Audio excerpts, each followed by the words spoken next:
ஆகாரத்தை புசித்துக் கொண்டிருக்கிறோம்.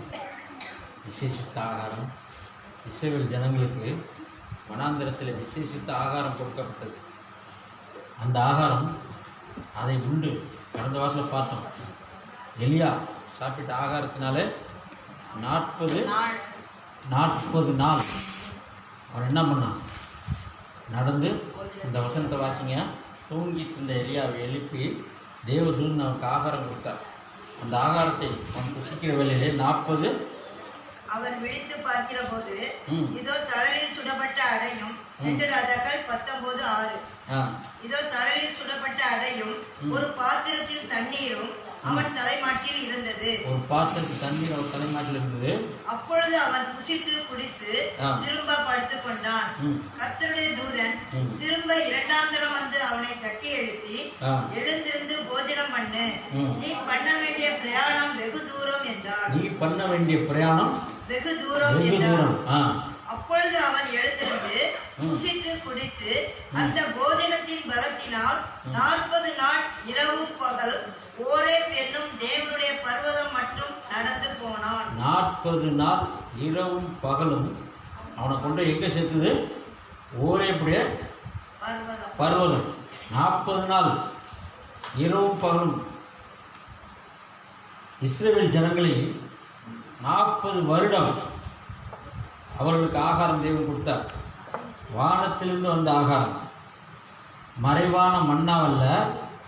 அந்த மறைவான மன்னாவுக்கு முன்னடையாளமான ஒரு மன்னா, கொத்தமல்லி அளவு தேனிட்ட பணியாரம் போல் உள்ள ஆகாரம். அது இனிப்பாக இருந்தது. தேனிட்ட பணியாரம் போல், அது தானியம், அது தூதர்களுடைய உணவு என்று சொன்னார். தூதர்கள் புசிக்கக்கூடிய ஆகாரம், அந்த ஆவிக்குரிய ஆகாரம். அந்த ஆகாரத்தை அவர்களுக்கு தேவன் கொடுத்தார்.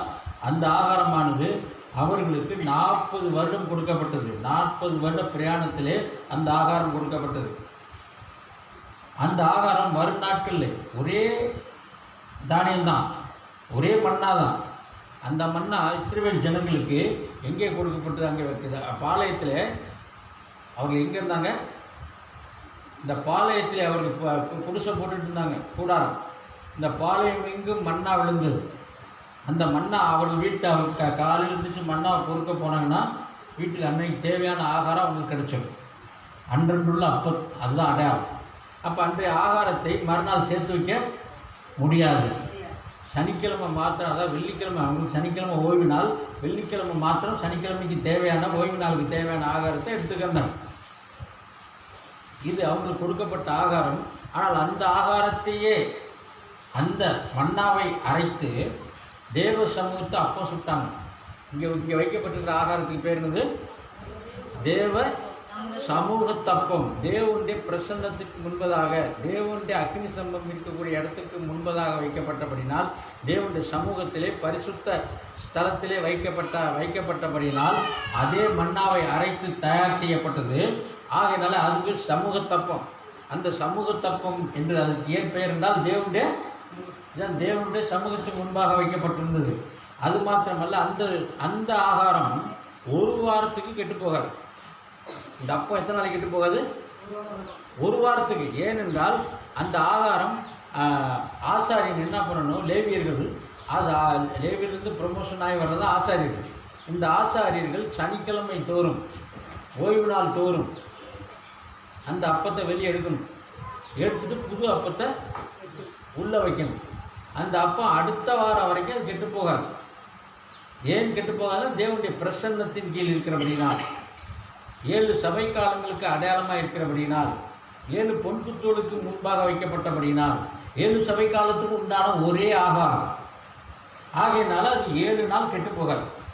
வெளியே விழுந்த மண்ணா அன்றைக்குள்ள ஆகாரம் அது மறுநாள் கெட்டு போயிடும். தேவ சமூகத்தப்பம் ஒரு வாரத்துக்கு கெட்டு போகாது.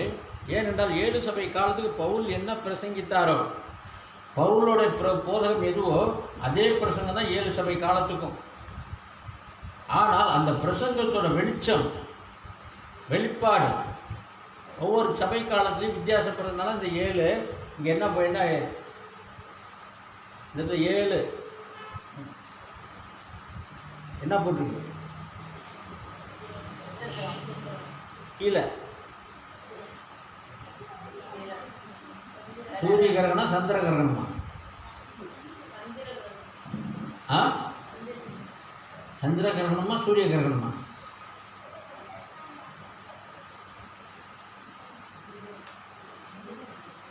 இந்த 7 காலத்துலேயும் அந்த வெள்ளை பகுதி கருப்பு பகுதி ரெண்டும் பாதி பாதி பிரித்து போட்டிருக்கா இல்லையா? அப்போ முதல்ல பவுல் காலத்தில் அதிக வெளிச்சம் இருந்தது. ஆவிக்குரிய வெளிச்சம், தேவனை அறிகிற வெளிச்சம், வெளிப்பாடு அதிகமாக இருந்தது. போக போக சபை காலங்களில் குறைய ஆரம்பிச்சிருச்சு. திரும்ப ஜான் வெஸ்லி காலத்தில் கொஞ்சம் கூடியிருக்கு. ஏனென்றால் பரிசுத்த ஆவியானவர் உடைய வெளிச்சம், பரிசுத்த ஆவி இல்லாமல் பரிசுத்தமாக்கப்படுதல், நீதிமானாக்கப்படுதல், பரிசுத்தாவின் அபிஷேகத்தை பெறுவதனால் பரிசுத்தாவை பெற்றுக்கொண்டதால் தேவன் வெளிச்சத்தை, ஆவிக்குரிய வெளிச்சத்தை கொடுப்பார். அப்போ ஒவ்வொரு சபை காலத்துக்கும் செய்தி ஒன்று தான். செய்தியுள்ள வெளிப்பாடு, செய்தியுள்ள ரகசியம் மாறுகிறது ஒவ்வொரு ஜனங்களுக்கும். ஜான் வெஸ்லி காலம் வரைக்கும் அவங்க திருத்தூரத்தில் ஞானஸ்தானம் கொடுத்தாங்க. ஜான் வெஸ்லிக்கே தெரியாது. ஆகையினால அப்போ நம்மளாம் அதை காட்டில் அதிக வெளிச்சத்துக்குள்ளே வந்துட்டோம். நல்லா பாருங்கள், நம்ம தாத்தா காலத்துலலாம் கரண்ட்டு கிடையாது. அப்போல்லாம் எந்த வெளிச்சத்தில் படித்தாங்க? Hurricane light. அது சாயந்தரம் 6 மணி ரொம்ப படிக்க முடியாது. அவங்க பகலில் படிக்கிறதோ அவ்வளோதான். அந்த ஹரிக்கன் லைட் வெளிச்சத்தில் வாழ்ந்தார்கள். ஆகையினால சாயந்தரம் 7 மணியெல்லாம் அவங்க தூங்கிடுவாங்க. சீக்கிரம் தூங்கிட்டு காலைல 5 மணிக்கெலாம் எந்திரிச்சிருவாங்க. அவங்க ஹரிக்கன் லைட்டு. அந்த எனக்கு தெரிஞ்சு எங்கள் தாத்தா எங்கள் அப்பா காலத்துலாம் தெரு லைட்டில் படித்தாங்க, ஸ்ட்ரீட் லைட்டில். நிறைய வீடுகளில் அந்த குண்டு பல்பு, சின்ன பல்பு இருக்குல்ல, அது கூட இல்லாமல் இருக்கும். அந்த வெளிச்சம் நிறைய வீடுகளில் பார்த்துட்டீங்க, பழைய வீடுகளில். இப்போ அந்த வீடெலாம் நிறைய இடிச்சிட்டாங்க. அது அது அது அந்த சொல்லுறது ஒரு குழிமா இருக்கும். அதுக்கு பேர் என்ன? மாடாக்குழின்னு சொல்லுவாங்க. மாடாக்குழி. அந்த மாடாக்குழியில் வீட்டில் ஒரு விளக்கு எடுத்து விளக்கை பொருத்தி அதுக்குள்ளே வச்சுருவாங்க. அதான் என்ன விளக்கு. எனக்கு தெரிஞ்சு சைக்கிளில் நானே ஓட்டியிருக்கிறேன். அந்த சைக்கிள் ஹெட்லைட் எப்படி பார்த்துருக்கீங்க யாராவது? அதில் சைக்கிள் லைட்டில் எண்ணெய் ஊற்றி திரிய போட்டு போவாங்க சைக்கிளுக்கு. அந்த சைக்கிள் வச்சுருந்துருக்கீங்களா? வச்சுருந்து அந்த மாட்டி பல ஆளுங்களுக்கு தெரியும். சைக்கிளில் எண்ணெய் விளக்கு, அந்த விளக்கு காலம். அப்போ சைக்கிளில் டைனமோ கூட அவங்க கண்டுபிடிக்கலை. சைக்கிளில் டைனமோ கண்டுபிடிக்காத காலம். அப்போ எங்கேயோ ஒரு இடத்துல தெரு லைட் தெரியும். அப்போ உள்ள படிக்கக்கூடிய ஜனங்கள்லாம் தெரு லைட் வெளிச்சத்தில் படிப்பாங்க. வீட்டில் சரியான வெளிச்சம் இருக்காது, கண்ணில் வெளிச்சம் இருக்காது. நிறைய பேர் ஸ்ட்ரீட் லைட் தான் படித்தாங்க. அது மாத்திரமில்ல, வீடுகளில் நிறைய வீட்டுக்கு ஆரம்பத்தில் குண்டு பல்பு தான் வரும். டியூப் லைட்டே தெரியாது. நான் சின்ன பிள்ளைங்க டியூப் லைட்டை ஆச்சரியமாக பார்ப்போம். டியூப் லைட்டை எங்கள் வீட்டு பக்கத்தில் ஒருத்தர் டியூப் லைட் வாங்கி போட்டோம். அப்போ நாங்களும் பின்னாடி வாங்கி போட்டோம். ஆனால் முதல் யார் டியூப் லைட்டில் ஆச்சரியமாக பார்ப்போம். ஒன்றும் இல்லை, வைகை எக்ஸ்பிரஸ்லாம் போச்சு இல்லையா, பல்லவன் வைகை எக்ஸ்பிரஸ். அந்த ட்ரெயினில் தான் அந்த டியூப் லைட் போட்டிருந்தான். அது கூட எல்லா ட்ரெயின்லேயும் குண்டு பல்பு இருக்கும், மர லைட். கவனிச்சிருக்கீங்களா? அப்போ இந்த வைகை எக்ஸ்பிரஸ் போகிறத பார்த்தா அது ஒன்று ஜில்லுன்னு வெளிச்சம் லைட்டை போட்டு போகும். இப்போ எல்லாமே வந்துச்சு. அப்போ ஒவ்வொரு காலத்துலையும் வெளிச்சம் மாறிக்கிட்டே வருது. இப்போ நம்முடைய காலம் மெர்க்குரி லைட்டு காலம், மிகுந்த வெளிச்சம் உள்ள காலம். ஆவிக்குரிய காரியத்தில் மிகுந்த வெளிச்சம் உள்ள காலம். அப்போ இதே ஆகாரத்தை நம்ம வெளிச்சத்தில் சாப்பிட்றோம். அந்த காலத்தில் இருட்டில் சாப்பிட்டோம். கத்திரிக்காயில் புழு இருந்தால் எல்லாத்தையும் சாப்பிட்டோம். கத்திரிக்காயில் புழு என்ன இருந்தாலும் இருட்டில் கரப்பாம்பூச்சி இருந்தாலும் பச்சை மிளகா இருந்து சாப்பிட்டோம். சாப்பிட்டீங்களா?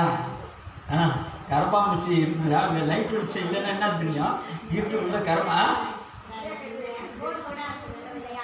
தெரியாது. எல்லாம் சிவப்பா கரப்பாம்பூச்சி சாம்பாரில் கிடக்குதுன்னா என்ன இருக்கும்? பச்சை மிளகா இருக்குன்னு சொல்லி ராத்திரி நேரம் சாப்பிடும்போது என்ன கரண்ட் இல்லைன்னா சாப்பிட்ருவீங்க. எல்லாம் அந்த ஆகாரத்தில் எல்லாமே கிடக்கும். என்ன சரி, கொசு விழுந்தா சரி சாப்பிட்ருவீங்க. எல்லாரும் சாப்பிட்டுருப்பீங்க. யாரும் நான் சாப்பிடல நான் சொல்லவே முடியாது. தெரியாமல் சாப்பிடுவீங்க. தெரிஞ்சு யாரும் சாப்பிட போகிறதில்ல, தெரியாமல் எல்லாரும் சாப்பிட்றீங்க. சாப்பாடில் என்ன விழுந்தாலும் தெரியாது. ஏன்னா கரண்ட்டு இருட்டில் உட்காந்து சாப்பிட்றீங்க. அப்போது ஈ விழுந்தாலும் கொசு விழுந்தாலும் தெரியாது, சாப்பிட்றீங்க. இல்லை ஹோட்டலில் போட்டு தான் சாப்பிட்றீங்க, சாப்பிட தான் செய்வீங்க. ஹோட்டலில் பார்த்துட்டு தான் இருக்கீங்க. வீட்டில் தான் உங்களுக்கு சுத்தம்லாம். ஹோட்டலில் அவன் சுத்தமாக சமைப்பான். ஏதோ பேரில் எடுத்து ஏதோ தண்ணியை ஊற்றி சமைக்கிறான். அவசரத்தில் சாப்பிடும்போது ஏதோ ஒரு ஹோட்டலில் சாப்பிட்றீங்க. அப்போ தலையெழுத்துன்னு சாப்பிட்றீங்க. அப்போ சாப்பிட்டு முடிச்ச பிறகு நீங்கள் ஹோட்டலில் தான் சமையல் ரூம்லாம் போய் பார்க்கவே கூடாது. வாந்தி வந்துடும். ஆனால் நீங்கள் வெளியே இருந்து சாப்பிட்டு வந்துடுறீங்க, பஸ் எங்கேயோ நிறுத்துறேன், இந்த எதோ ஒன்றாலும் சாப்பிட்றீங்க, அந்த ஆகாரமானது பியூரான ஆகாரம் இருக்குதா இல்லைன்னு நமக்கு தெரியாது. ஆகினால் சபை காலங்களில் அந்த பூமிக்குரிய ஆகாரமே கரண்ட் இல்லாதனால நமக்கு அப்போ வெளிச்சம் இல்லை, ஆவிக்குரிய வெளிச்சம் இல்லாதனால நீங்கள் எதோ ஒன்றாலும் சாப்பிட்றீங்க. அப்போ சபையில் போதிக்கிற போதகர்கள்,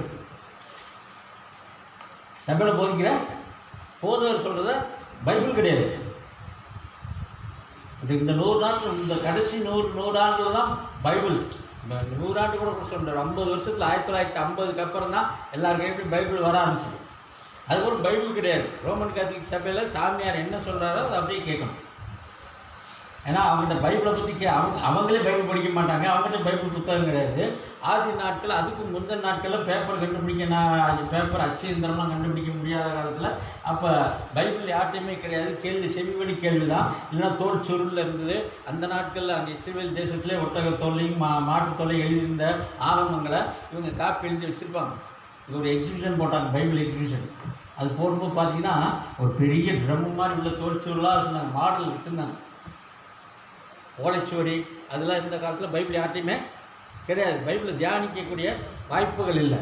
அப்போ பாஸ்டர் போதகமார்கள் என்ன சொல்கிறாங்களோ அதை கேட்டு அதை அசை போட்டுட்டு போய்கிட்டே இருக்கும், அவ்வளோதான். ஆனால் இன்றைக்கு உங்களுக்கு தேவன் கணக்கு கேட்பார். அன்றைக்கு வாழ்ந்த ஜனங்கள் கணக்கு கேட்பாரா? ஏன் 1 சங்கீதத்தின்படி கர்த்தருடைய வேதத்தில் இரவும் பகலும் பிரியமாக இந்த தியானமாக இருக்கிற மனுஷன் பாக்கியமான, நீங்கள் ஏன் படிக்கலன்னு கேட்க மாட்டார். அவங்களோட கையில் பைபிள் இல்லைன்னு சொல்லுவாங்க, எங்களுக்கு பைபிள் கிடைக்கல, பைபிள் தெரியாது என்று சொல்லிவிடுவார்கள். ஆனால் உங்கள்கிட்ட கேட்பாரா? கேட்க மாட்டாங்க. அப்போ நியாயத்திற்கு மாறுது, வெளிச்சமும் கூடுது, வேதம் உங்கள் கையில் கிடைக்கிது. பைபிளை கொடுத்துட்டு அதே இடத்துல லைட்டையும் கொடுத்துட்டார். வீட்டில் 100 வாட் பல்பு கூட நீங்கள் போட்டு படிக்கலாம். எதுவும் கரண்ட் இல்லைன்னு சொல்ல முடியாது, பைபிள் இல்லைன்னு சொல்ல முடியாது. அப்போ பைபிள் கொடுக்கணும்னா அதுக்கு லைட் வெளிச்சம்னு தேவைன்னு சொல்லி எல்லாம் கரெக்டாக கொடுத்துட்டார். ஆக 1ஆம் சபை காலத்துலேருந்து 7வது சபை காலத்தில் லவோதிக்கேயா சபை காலம் வரைக்கும் உள்ள ஜனங்கள் இருளில் வாழ்ந்தார்கள், ஆவிக்குரிய வெளிச்சமும் குறைவு. அப்போ பவுல் பிரசங்கித்தது நாளுக்கு நாள் மறந்துட்டாங்க. சபை விழுந்து போயிட்டது. பவுல் காலத்திலேயே என்னாச்சு? பவுல் ராத்திரி பிரசங்கம் பண்ணியிருப்பாரா இல்லையா? யார் விழுந்து இறந்தது? ஐத்திகு. அந்த ஐத்திகுவை பிழைக்க வச்சாரா இல்லையா? அவன் அப்போ அங்கங்கே காண்டா வழக்கு மாதிரி லைட் தெரியும், அந்த இருட்டுக்குள்ளே பவுல் பிரசங்கம் பண்ணியிருப்பார். அந்த பவுலுடைய பிரசங்கத்தை காதில் மட்டும்தான் கேட்க முடியும், எடுத்து பைபிளை வசனத்தை வாசிக்க முடியாது, ஒன்றும் பண்ண முடியாது. அந்த காலத்திலேயே பவுல் ராத்திரி பூரா பிரசங்கம் பண்ணார். மலை பிரசங்கத்தை தேவன் ராத்திரி பூரா, பகலில் ராத்திரி பிரசங்கம் பண்ணார். அப்போ யாரும் கரண்ட்டும் கிடையாது, கண்ணாடி போட்டு பைபிள் வாசிக்க வேண்டிய அவசியமும் இல்லை. ஆகையினால இன்னைக்கு கண்ணையும் கொடுத்து லைட்டையும் கொடுத்து இப்போ படின்னு சொல்கிறார். அப்போ நமக்கு அதிக கணக்கு ஒப்புவிக்க வேண்டும். 7 சபை காலங்களில் லவோதிக்கேயா சபை காலத்தில் வாழ்கிற கிறிஸ்தவர்களுக்கு அதிக கணக்கு ஒப்புவிக்க வேண்டும், அதிக ஆக்கினை வேண்டும். ஏனென்றால் அதிக ஆக்கினை யாருக்கு? எவனுக்கு அதிகம் கொடுக்கப்பட்டிருக்கிறதோ அவனுக்கு அதிக. அப்போ உங்களுக்கு அதிகம் கொடுக்கப்பட்டிருக்கு, அதிக வெளிச்சம் கொடுக்கப்பட்டிருக்கு, ஆவிக்குரிய அதிக ரகசியங்களை வெளிப்படுத்த உங்கள்கிட்ட அதிகமாக கணக்கு கேட்பார். நிச்சயமாக திரும்பவும் சொல்கிறேன். ஆகையினால் லவோதிக்கேயா சபை காலம் தீர்க்கதரிசி செய்தியின்படி இன்னைக்கு பவுலுக்கு கிடைத்த அதே வெளிச்சம், பவுலுக்கு கிடைத்த ஆவிக்குரிய வெளிச்சத்தை தேவன் நமக்கு கொடுத்திருக்கிறார். அதற்கு அடையாளமாக பூமியிலேயே நமக்கு தேவ வெளிச்சத்தை கொடுத்திருக்கிறார். இரவு வேளையில் இப்போ பாருங்கள், தூங்காத நகரம் நிறைய இருக்குது உலகத்தில். ஏன்னா 24 மணி நேரம் ஜில்லும் லைட் இருந்து கொண்டு பகலை போல் இருக்கக்கூடியது இரவு. அப்போ இந்த கடைசி நாட்களில் நமக்கு பகல் இரவு வித்தியாசம் தெரியாத அளவுக்கு தேவன் இயற்கை விஞ்ஞானத்திலே நம்ம கொடுத்துருக்குறாங்க, விஞ்ஞானம் மூலமாக. ஆகையினால இன்றைக்கி ராத்திரி எந்த நேரம் வேணாலும் பைபிள் படிக்கலாம், லைட்டை போட்டு எந்த நேரம் வேணாலும் தியானிக்கலாம். ஆகையினால உங்களுக்கு அதிக கணக்கு கேட்பார். திரும்பவும் சொல்லு. சரி, ஆகையினால அது மாத்திரமல்ல, தீர்க்கதரிசி செய்தி மூலமாக ரகசியத்தை அதிகமாக வெளிப்படுத்தியிருக்கிறார். ஆகாரம் நாம் வாழணும்னா ஏதோ ஒன்று சாகணும். வீட்டில் சாம்பார் ஊற்றி சாப்பிட்றோம், கத்திரிக்காய் சாகணும், முருங்கைக்காய் சாகணும், பருப்பு சாகணும், இதெல்லாம் செத்து நாம் வாழணும். அப்போ நமக்கு ஜீவன் நம்முடைய சரீரத்தில் உள்ள உயிரணுக்கள் ஜீவனை பெற்றுக்கொள்ள வேண்டும் என்றால் இந்த பருப்பு, அரிசி, கோதுமை எல்லாம் சாதனம். எது ஜீவனை பெற்றுக்கொள்வதற்கு? நம்முடைய சரீரத்தில் உள்ள இரத்த அணுக்கள் ஜீவனை பெற்றுக்கொள்ளும்படியாக, இரத்த அணுக்கள் ஜீவனை பெற்றுக்கொள்ளும்படியாக இந்த உலக பிரகாரமான மாம்சத்துக்குரிய ஆகாரம் மரிக்க வேண்டும். அதே இந்த சரீரம் நித்திய ஜீவனை பெற்றுக்கொள்ளும்படியாக நித்திய ஜீவன் மரிக்க வேண்டும். அப்போ நித்திய ஜீவனை பெற்றிருக்கிற இயேசு கிறிஸ்து தன்னை ஜீவ பலியாக ஒப்பு கொடுத்து மரிக்க வேண்டும். அப்போ நித்திய ஜீவனை யார் பெற்றுக்கொள்கிறார்கள்? இயேசு கிறிஸ்துவனுடைய ஜீவனை பெற்றவர்கள். நித்திய ஜீவனை உடைய இயேசு. இதோ நித்திய பருப்பு, அரிசி, கோதுமை நித்திய ஜீவன் கிடையாது. எல்லாத்துக்கும் ஜீவன் இருக்கா இல்லையா? முருங்கைக்காய்க்கு ஜீவன் இருக்கா இல்லையா? முருங்கை பழத்தை பார்த்துருக்கீங்களா? முருங்கைக்காய் அப்படியே காஞ்சி கீழே வந்து இன்னொரு மரம் முளைக்குது. அப்படி தான் இந்த முருங்கை மரம்லாம் முளைச்சிது. விதை போட்டு வளர்ந்தது. விதை போடலை, அதுவாக வந்து எங்கேயோ வந்து விழுந்துருக்கு. பிச்சு வைக்கல. அதில் ஒரு முருங்கை மரம் விதையினால் வளர்ந்துருக்கு. கட்ட வைக்கல. எதுக்கு சொல்ல வரேன்னா, ஜீவனானது அந்த முருங்கைக்காய்க்குள்ளே இருக்குது. அந்த முருங்கை மரத்தின் மூலமாக அது ஜீவனை பெற்றுக்கொண்டது. அந்த ஜீவனை நாம் அழித்து, வெட்டி, சமையல் பண்ணி, வேக வச்சு, சாப்பிட்டு அதை அழித்து நம்முடைய சரீரத்தில் உள்ள இரத்த அணுக்கள் வாழும்படியாக, நம்முடைய சரீரத்தில் உயிரணுக்கள், திசுக்கள் எல்லாமே வளரும்படியாக அது சாக வேண்டியது இருக்கிறது. இது உலக பிரகாரமான ஆகாரத்தின் மூலம் அது கிடைக்கிறது, நமக்கு ஜீவன் கிடைக்கிறது. ஆனால் இயேசு கிறிஸ்துவாகிய சரீரமாகிய அவருடைய மாம்சத்தை புசித்து அவருடைய இரத்தத்தை பானம் பண்ணுகிறவர்களுக்கு, உண்மையாய் பானம் பண்ணுறவர்களுக்கு நித்திய ஜீவன் உண்டு. நல்லா தெரிஞ்சுங்க. எவ்வாறு நீங்கள் நல்லா சாப்பிட்றோமோ, காய்கறிகள், பழங்கள் எல்லாம் சாப்பிட்டு அதில் உள்ள ஜீவனை நம்முடைய சரீரம் பெற்றுக்கொள்கிறது. ஆகையினால சாப்பிட்றதுனால நம்ம சாகாமல் நம்ம சரீரம் பலனோடு இருக்கிறது. அதே போல் ஆவிக்குரிய ஆகாரமாகி இயேசு கிறிஸ்துடைய மாம்சத்தையும் இயேசுடைய இரத்தத்தையும் உண்மையாக புசிக்கணும். அப்போ அடையாளத்தை நீங்கள் புசிச்சிங்கன்னா, அடையாளமான ஆகாரம் இது அப்பமும் திருவிருந்து அடையாளம். அப்போ அடையாளத்தை புசிச்சா என்ன உண்மையான நித்திய ஜீவன் கிடைக்குமா? இந்த சரீரத்துக்குள்ள ஜீவன் கிடைக்கும். எவ்வாறு நீங்கள் ஆகாரத்தை சாப்பிட்றீங்களோ, இப்போ இந்த பிஸ்கெட்டில் கோதுமை மணி இருக்குது. அப்போ இது அடையாளமாக இருக்கிற அப்படின்னா இதை சாப்பிட்டாலும் இந்த சரீரம் தான் குலைக்கும். ஆனால் நித்திய ஜீவனை பெறுவதற்கு உண்மையான ஆகாரத்தை புசிக்க வேண்டும். அப்போ நித்திய ஜீவனை பெறுவதற்கு நீங்கள் கம்யூனியன் எடுத்தாவோ, பஸ்கா விருந்து சாப்பிட்டாவோ ஒரு பிரயோஜனமும் இல்லை. அது இந்த சரீரத்தை தான் வளர்க்கணும். நான் ஸ்தாபனத்தில் இருக்கும்போது கம்யூனியனை நானும் எங்கள் பாஸ்டர்ஸ் ஜனங்கள் கொடுப்போம். எல்லாத்துக்கும் சின்னதாக பிடிச்சி வரிசையாக கொடுத்துருவோம். கடைசியில் கிட்டத்தட்ட அரை அப்போ இருக்கும். எல்லாருக்கும் நாங்களே சாப்பிடுவோம். கடைசியில் கொடுத்துட்டு வரும்போது நிறையா இருக்கணும். சில சமயம் பெருசாக பிச்சு கொடுப்போம். இருந்தாலும் சில சமயம் பெரிய அப்பமா சொல்லியிருந்தாங்கன்னா பாதி மிஞ்சியில் காவாசி மிஞ்சும், இல்லைன்னா கொஞ்சம் பெரிய பீஸ் இருக்கும். அந்த பெரிய பீஸை நானும் உடல் ஊழியர் சேர்ந்து சாப்பிடுவோம். அப்போ நிறையா சாப்பிட்டா எனக்கு நிறையா நித்திய ஜீவன் இருக்கா? அப்போ இந்த அடையாளமான ஜீவன், அடையாளமான அப்பம், அடையாளமான திராட்சரசம், இது பரிசுத்த இந்த பாத்திரம் திராட்சை ரசம் இருக்குன்னா பரிசுத்த ஆவிக்கு அடையாளம். இது அப்பத்தை நீங்கள் சுட்டு வச்சிங்கன்னா அப்பமோ ஓஸ்தியோ எதில் வேணாலும் செஞ்சுட்டு போங்க. ஆகையினால் பலவிதமான ஆகாரம் என்று ஒரு எபிரேயரில் சொல்லப்பட்டிருக்கு. பலவிதமான ஸ்நானங்கள் என்று சொல்லப்பட்டு எபிரேயர் 10ஆம் அதிகாரம் 9ஆம் அதிகாரம் 10ஆம் சொன்னா வாசிங்க. இவைகள் சீர்திருத்தல் உண்டாகும் காலம் வரைக்கும். சீர்திருத்தல் உண்டாகும் காலம். எது சீர்திருத்தல் உண்டாகும் காலம்? 7 சபை காலமும் 6 முதல்ல உள்ள பவுல் வந்து அப்போஸ்தலரும் தீர்க்கதரிசியுமா இருக்கிறார். கடைசி காலத்தில் லவோதிக்கே சபை காலத்தில் வில்லியம் மரியன் பிரென்னாமும் தீர்க்கதரிசியாக தான் இருக்கிறார். தீர்க்கதரிசி அண்டு தூதர். பவுலுக்கு 3 பட்டம்.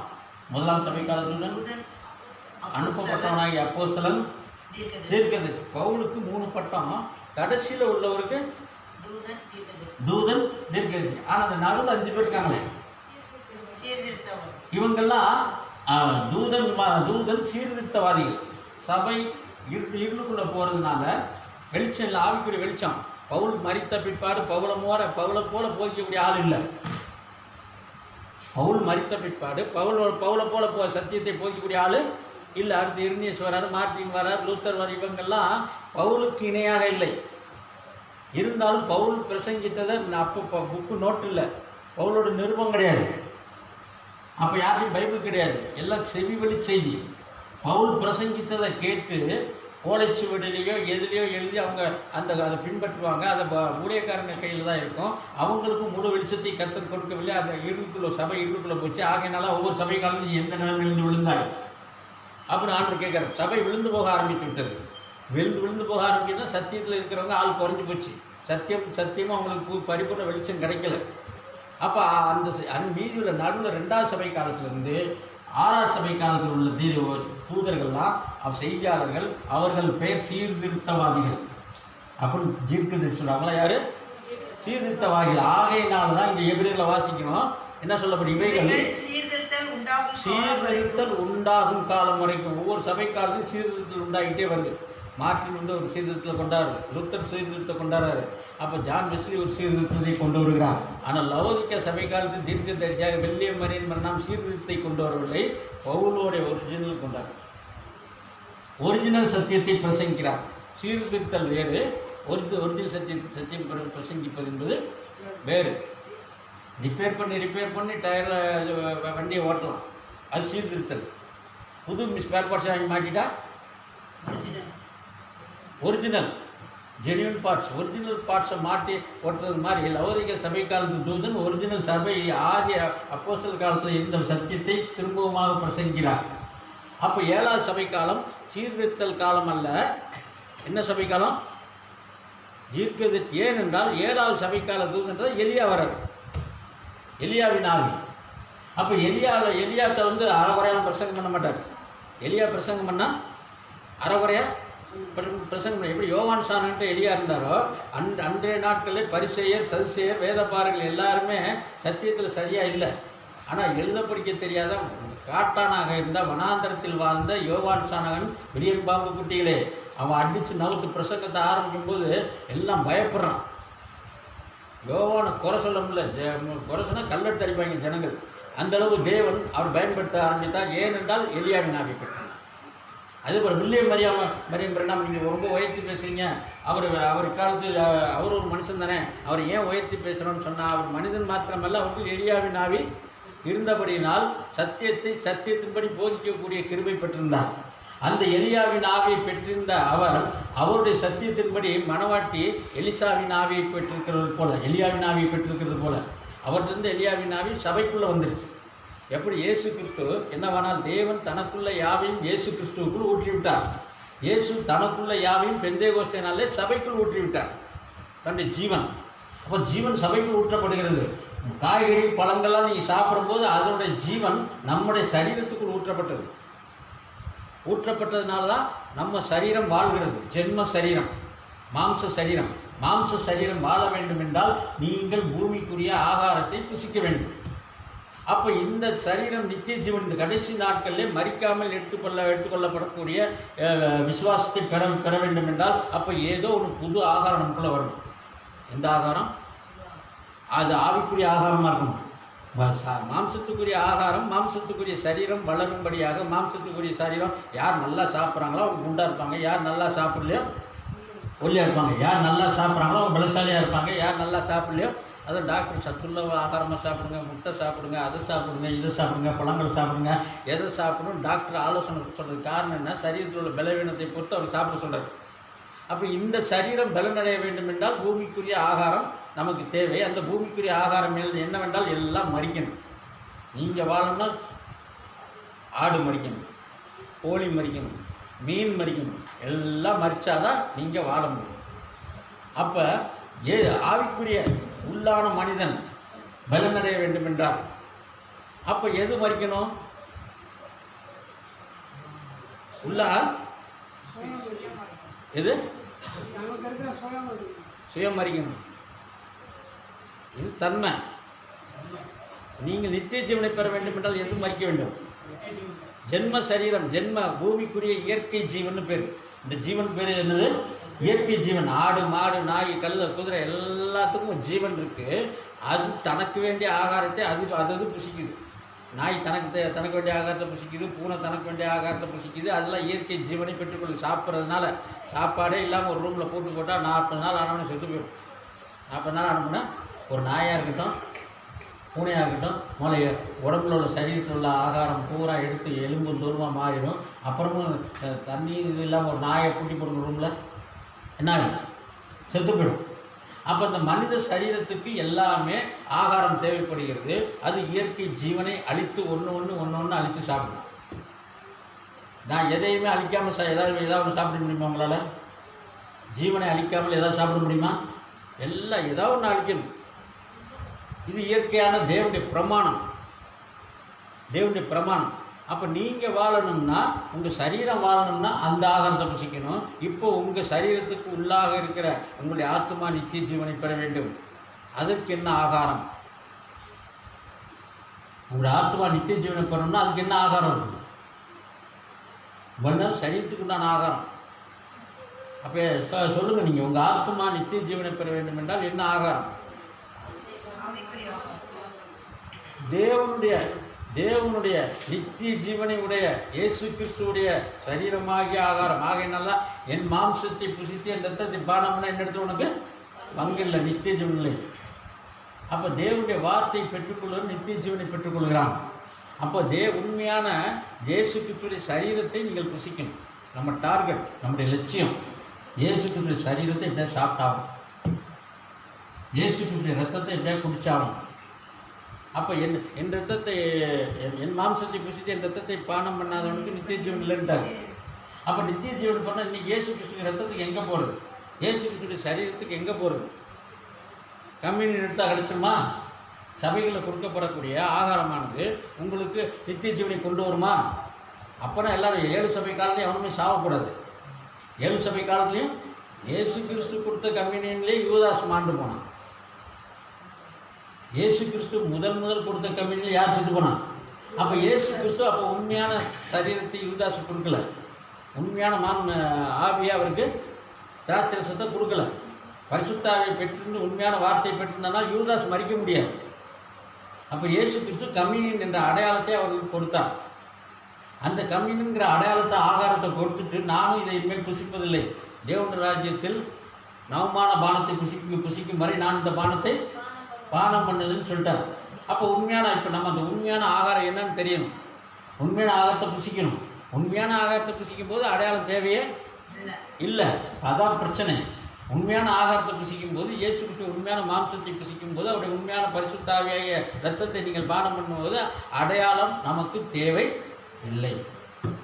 ஆகையினால்தான் லூத்தர் என்ன பண்ணார்? இது அடையாளம் தான், இந்த ஆகாரம் சபையிலே கொடுக்கக்கூடிய அப்பம் இது அடையாளம் தான் சொல்லி காலில் தூக்கி போட்டு மீச்சு, இது ஒன்றும் இது இயேசு அல்ல, இது நான் என்ன தான் ஜெபம் பண்ணணும், இந்த அப்பத்தை உங்களுக்காக நான் கொடுக்குறேன் அப்படின்னு சோத்தரித்து இதை கொடுத்து இது உங்களுக்காக கிட்டப்படுகிற என்ற சரீரமாகிய என் மாம்சமாகிய என்னுடைய சரீரத்தை பிட்டு கொடுக்குறேன்றார். அப்போ இது பிட்டு அது அப்பமாயிடுமா? இது அவர் சரீரமாகுமா? ஆகாது. ஜெபம் பண்ணால் அப்பம் சரீரமாக மாறுமா? மாறாது. என்ன வில்லங்கமான கேள்வி கேட்குறீங்க? இந்த அப்பத்தை எடுத்து ஸ்தோத்திரம் பண்ணி ஜெபம் பண்ணி இயேசு கொடுத்தார்ல, இயேசு அந்த டைனிங் டேபிளில் பஸ்காவை ஆயத்தம் பண்ணி முடித்து பஸ்கா ஆகாரத்தை புசித்து முடித்த பிற்பாடு அதிலிருந்து ஒரு அப்பத்தை எடுத்து இது என்னுடைய புது உடன்படிக்கை, பஸ்கா உடன்படிக்கை. அங்கே 3 டைனிங் டேபிள் மாதிரி மேல் வீட்டு அறையிலே பஸ்காவை ஆயத்தம் பண்ணார்கள். இது பஸ்கா டேபிள்னு வச்சுங்களேன். இது என்ன டேபிள்? இங்கே என்ன இருக்குது? ஆட்டுக்கறி இருக்குது, கசப்பான கீரை இருக்குது, அப்போ திராட்சை ரசம் இருக்குது, அப்போ இருக்குது. இதெல்லாம் பஸ்கா ஆகாரம். இந்த பஸ்கா ஆகாரத்தை புசித்து முடித்த பிற்பாடு, பஸ்கா ஆகாரத்தை புசித்து முடித்த பிற்பாடு அதிலிருந்து ஒரு அப்பத்தை எடுத்து இது உங்களுக்காக பிற்கப்படுகிற, இது பழைய உடன்படிக்கை. மோசைக்கு எகிப்தில் கொடுக்கப்போ உள்ள உடன்படிக்கை கண்டினியூ ஆகிட்டே இருக்குது, இயேசு கிறிஸ்து பலியாகிற வரைக்கும். இப்போ இன்னைக்கு ராத்திரி இயேசு பலியாக போகிறார். விடிஞ்ச இயேசு கிறிஸ்து கல்வாரி சிலுவையில் தொங்க போகிறார். ஆகல லாஸ்ட் மினிட்ல இது புது உடன்படிக்கை தராங்க. இந்த டேபிள் திருவிருந்து டேபிள். அதே போல் இங்கே பஸ்கா ஆகாரம் எங்கே இருக்குது? இது பஸ்கா ஆகாரம். இந்த டேபிள் திருவிருந்து ஆகாரம். இந்த டேபிள் மாறிட்டார். அடுத்து இதுலேருந்து கொஞ்சம் திராட்சை ரசத்தை எடுத்து இது உங்களுக்காய் பிற்கப்படுகிற சிந்தப்படுகிற என் புது உடன்படிக்கையின் ரத்தமாக இருக்குது. இது புதுசு. இந்த அப்பமும் திராட்சரசும் புது உடன்படிக்கை. பஸ்கா அதோட லாஸ்ட் முடிஞ்சு போச்சு. அப்போ இன்னொரு புதிய ஆகாரத்தை கொண்டு வருகிறார். இந்த பஸ்கா ஆகாரம் ஒரு அடையாளமான ஆகாரம். இயேசு கிறிஸ்துடைய சரீரத்தை புசிப்பதற்கு அடையாளமாக அந்த ஆட்டு மாம்சம், இயேசு கிறிஸ்துவின் ரத்தத்தை புசிப்பதற்காக அங்கே திராட்சரசம் வைக்கப்பட்டிருந்தது. அங்கே அந்த ஆட்டு ரத்தத்தை சிந்தினார்கள். ஆனால் அந்த திராட்சரசம் குடிக்கிறதுக்கு வச்சிருந்த அந்த திராட்சரசம் ஒன்று எடுத்துக்கிட்டாரு. சாப்பிட்றதுக்கு வச்சிருந்த அந்த அதுலேருந்து ஒரு அப்பத்தை எடுத்து, இப்பொழுது உங்களுக்காக பிற்கப்படுகிற புது உடன்படிக்கை, அது பழைய உடன்படிக்கை முடிஞ்சு போச்சு. அந்த ராத்திரியே புது உடன்படிக்கை கொண்டு வந்து இந்த ஆகாரத்தை இனிமேல் நீங்கள் புசிங்க அப்படின்னு சொல்லிட்டு அதில் ஒன்று எடுத்து யூதாஸை கொண்டு வந்து பாப்பா யூதாஸ்ன்னு சொல்லி அந்த திராட்சரசத்தில் முக்கி கொடுத்தார். அவனுக்கு தான் முக்கி கொடுத்தார், மற்றவங்களுக்குலாம் பிட்டு கொடுத்தார். அப்புறம் திராட்சரசத்துக்கு அப்போ எல்லாத்தையும் கொடுத்து எல்லாரும் இந்த ஒரே பாத்திரத்தில் பானம் பண்ணுன்னு சொல்லிட்டு யூதாஸ் அவன் முதல்ல போக வேண்டியிருக்கு, அவனுடைய வேலையை செய்ய வேண்டியதுக்கு. ஆகையினால செய்கிறது சீக்கிரம் செய்யணுங்கிறதுக்காக அப்போ அவன்கிட்ட கொடுத்து உங்களில் ஒருவன் என்னை காட்டி கொடுப்பான் அப்படின்னு சொல்லிட்டு இதை யாருக்கு கொடுக்குறேனோ அவன் தான் காட்டி கொடுப்பான்னு சொல்லி அந்த யூதாஸை கொடுத்துட்டார். முடிஞ்ச பற்றி யூதாஸும் வாங்கிட்டு போயிட்டான் காட்டி கொடுக்குற வேலையை செய்யறதுக்கு. அப்போ அவர் சொல்கிறாரு, இது புது உடன்படிக்கை. இந்த அப்போ புது உடன்படிக்கை. இது புது உடன்படிக்கை முடிச்சுட்டு நல்லா கவனிங்க, இதுதான் எனக்கு லாஸ்ட்டுன்ட்டார். அப்போ நான் இந்த பானத்தின் மேல் ருசிக்க மாட்டேன், இனி தேவனுடைய ராஜ்யத்தில் நவமான பானத்தை ருசிக்க போகிறேன். தேவன் ராஜ்யத்தில் பெந்தேகோஸ்தே நாளுக்காக அவர் ருசிக்க முடியாது நவமான பானம். அப்போ இது ஸ்டாண்டர்ட் கிடையாது. நம்ம பஸ்காவை இப்போ செய்கிறதில்ல. நீங்கள் நான் பஸ்கா ஆசிரிக்கிறீங்களா? யூதன் செய்வான். யூதன் செய்வான். ஏன்னா அவனுக்கு இயேசுவை ஏற்றுக்கொள்ளலை. அவன் இயேசுவை ஏற்றுக்கொள்ள, புது உடன்படிக்கையை அவன் ஏற்றுக்கொள்ள, பழைய உடன்படிக்கையை ஃபாலோ பண்ணிட்டு இருக்கான். இன்றைக்கு சபைகள் பழைய உடன்படிக்கை ஃபாலோ பண்ணிட்டு இருக்க போகுது. நல்லா கவனிங்க, இது யூதனோட முடிஞ்சு போச்சு. இது புறஜாதி ஸ்டார்ட் ஆகும். இந்த டேபிள் புறஜாதி ஆகாரம். புறஜாதி ஆகாரம் இந்த சபை காலங்களில் 7 சபை காலங்கள் இருக்கிறதுனால இந்த ஆகாரம் 7 சபைக்கு 7 நாள் கெட்டு போகாது. இந்த தேவ சமூகத்தை அப்போ எத்தனை நாள் கெட்டு போகாது? இது ஒரு நாளில் கெட்டு போயிடும். இது 7 நாள் கெட்டுப்பாகாது. ஏனென்றால் 7 சபை காலங்களுக்குரிய ஒரே ஆகாரம் பவுலுடைய செய்தி, பவுலுடைய நிருபம். ஆகையினால வில்லியம் மரியன் பிரணாமே வந்தாலும் வேறு செய்தி கொடுக்க முடியாது. 7 சபை காலத்தில் வில்லியம் மரியன் பிரணாம் இருந்தாலும் பவுல் பிரசங்கித்ததை மறைக்கப்பட்ட ரகசியத்தை கர்த்தரா இயேசு நாமத்தில் நீங்கள் ஞானஸ்தானம் பண்ணணும். இடையில கிபி கான்ஸ்டன்டைன் காலத்திலிருந்து என்ன பிதாக்குமான் பரிசுத்த நாமத்தில் ஞானஸ்தானம் பண்ணப்பட்ட மாற்றிட்டாங்க. குழந்தை ஞானஸ்தானம் ஆர்சி சபையில் குழந்தை ஞானஸ்தானம் கொடுக்க ஆரம்பிச்சிட்டாங்க. அப்போ எல்லாமே தெளிப்பு ஞானஸ்தானம் எல்லாமே தவறுதலாக போக ஆரம்பிச்சிருச்சு. அந்த தவறாக போனதை பூரா சீர்திருத்த காலத்தில் கொஞ்சம் கொஞ்சமாக சீர்திருத்தினாங்க. முழுசாக சீர்திருத்த முடியல. ஜான் வெஸ்லி காலம் வரைக்கும் கொஞ்சம் கொஞ்சமாக சீர்திருத்தல் நடந்தது. ஆகையினால் அந்த 5 செய்தியாளர்கள் சீர்திருத்தக்காரர்கள். ஆனால் வில்லியம் மரியன் பண்ணால் சீர்திருத்தம் செய்யல, முழுசாக ஒரிஜினலுக்கு மாற்றிட்டார். ஆதி சபை காலத்தில் அதான் அனதர் எபேசு சபை. ஏற்கனவே எபேசு சபையில் எப்படி இருந்துச்சோ, பவுல் எபேசு சபையின் தூதனாக இருந்தபடினால் எபேசு சபையில் எப்படி இருந்ததோ அதே போல் லவோதிக்க சபை காலத்தில் இருக்கணும்னு ஆசைப்பட்டு வில்லியம் மரியன் பண்ணால் ஆதி அப்போஸ்தல பிரசங்கத்தை கொண்டு வந்தாலும் லவோதிக்க சபை காலம் விழுந்தது தான். இது பொருள் நிர்வாணி பரிசீலிக்கப்படத்தக்கது, வாந்தி பண்ணப்படத்தக்கது, அனல் மின்னி குளிர் மின்னி வெதுவெதுப்பாய் போச்சு. இந்த 7 சபை காலத்து ஆகாரம் தான் திருவிருந்து. இதுவும் திருவிருந்தும் உண்மையான இயேசு கிறிஸ்துடைய சரீரத்திற்கு இந்த அப்பம் அடையாளம், உண்மையான இயேசு கிறிஸ்துடைய இரத்தத்திற்கு திராட்சரசம் அடையாளம். இந்த ஆகாரமும் முடியும். ஏன்னா இயேசுவே அவர் ஒரு தடவை செஞ்சுட்டு அவர் ஃபஸ்ட் அண்ட் லாஸ்ட். இயேசுக்கு இருந்தது ஃபஸ்ட் அண்டு லாஸ்ட். திரும்ப நான் அதை புசிக்க மாட்டேன்னு சொல்லிட்டேன். அப்போ சரி முடிஞ்சு போச்சு. இப்போ நவமான பானம் 3வது ஆகாரம். அப்போ நவமான பானம் அதற்கு அடையாளமாக காணா ஒரு கல்யாண வீட்டில் திராட்சரசம் பிந்தின ரசம் நவமாக இருந்தது. முந்தின கல்யாண விருந்தில். அப்போ அது நவமான பானம் கல்யாண விருந்திலே கொடுக்கப்படுகிறது. நல்லா கவனிங்க. காணா ஒரு கல்யாண வீட்டில் முதல் அற்புதம் கல்யாண வீட்டில். இப்போ கடைசி அற்புதம் கல்யாண விருந்து. முதல் அற்புதம் கல்யாண விருந்து, கடைசி அற்புதமும் கல்யாண விருந்து. அதில் முதலாவது ஆதாம் ஏவாளுக்கும் தேவன் திருமணம் செய்து வைத்தார். திரும்ப மணவாட்டியும் மணவாளன் இயேசு கிறிஸ்துவாக திருமணத்தில் ஆரம்பித்து திருமணத்தில் முடிகிறது இந்த உலகம். கல்யாண விருந்தில் ஆரம்பித்து கல்யாண விருந்தில் முடியும். அப்போ இயேசு கிறிஸ்து செய்த முதல் அற்புதம் கல்யாண விருந்தில் ஸ்டார்ட் ஆகுது. கானா ஒரு கல்யாணத்தில் அவர் அழைக்கப்பட்டார். யோவான் சுவிசேஷத்தில் அவர் செய்த முதல் அற்புதம் என்று சொல்லப்பட்டிருக்கிறது. கல்யாண வீட்டில் ரசம் பத்தலை. அப்போ அவர் புது ரசத்தை சிருஷ்டித்தார், தண்ணியை ரசமாக மாற்றினார். அந்த பிந்தின ரசமானது முந்தின ரசத்தை காட்டிலும் எப்போவுமே அடுத்த விருந்து போக போக பழசை காட்டும் புதுசு நவமானது. அப்போ இன்றைக்கு நாம் நவமான பானத்தை புசிக்கிறோம், நாம் கல்யாண விருந்தை புசிக்கிறோம். அந்த கல்யாண விருந்துக்கு அடையாளம் தான் இங்கே உள்துறை. எங்கே? இந்த மகா பரிசுத்த ஸ்தலத்துக்குள்ள உடன்படிக்கை பெட்டிக்குள்ள ஒரு பொற்பாத்திரத்தில் என்ன வைக்கப்பட்டிருக்கு? பொற்பாத்திரத்தில் மண்ணா. இங்கே வெளியே விழுந்ததும் மண்ணா தான். இந்த இடத்துல தேவ சமூகத்தை அப்பமாக வைக்கப்பட்டது. அந்த மண்ணாவை அரைச்சி தான் தோசை சுட்டுருக்காங்க, அப்பமாக சுட்டுருக்காங்க. அரிசி ஒன்று தான். அப்பமாக சுட்டாலும் சரி, இடியாப்பமா புளிஞ்சாலும் சரி, ஆப்பமாக சுட்டாலும் சரி, தோசையாக சுட்டாலும் சரி, இட்லியாக சுட்டாலும் சரி, அரிசி ஒன்று தான். அதே மாதிரி அந்த மண்ணா ஒன்று தான், வார்த்தை ஒன்று தான். எல்லாமே இந்த வேதம் தான். இந்த வேதத்தில் 3 வகை ஆகாரம் இருக்குது. என்ன ஆகாரம்? அன்றன்றுள்ள அப்பம் இதுதான், தேவ சமூகத்து அப்பமும் இதுதான், மறைவான மண்ணாவும் இதுதான். இப்போ நம்ம இப்போ நம்மளுடைய ஆகாரம் மறைவான மண்ணா. 3வது டேபிள். இயேசு கிறிஸ்து இந்த 3ஐயும் சொல்லிட்டு போயிட்டார். இதை செஞ்சு சாப்பிட்டாரு. இதை அவர் சாப்பிட்டாரா? இந்த ஆகாரத்தை இயேசு சாப்பிட்டாரா? இன்னைக்கு பாஸ்ட் சாப்பிட்டார். சாப்பிட்டான்னு பைபிளில் இல்லை. அந்த ஆகாரத்தை எல்லாத்துக்கும் கொடுத்தார்.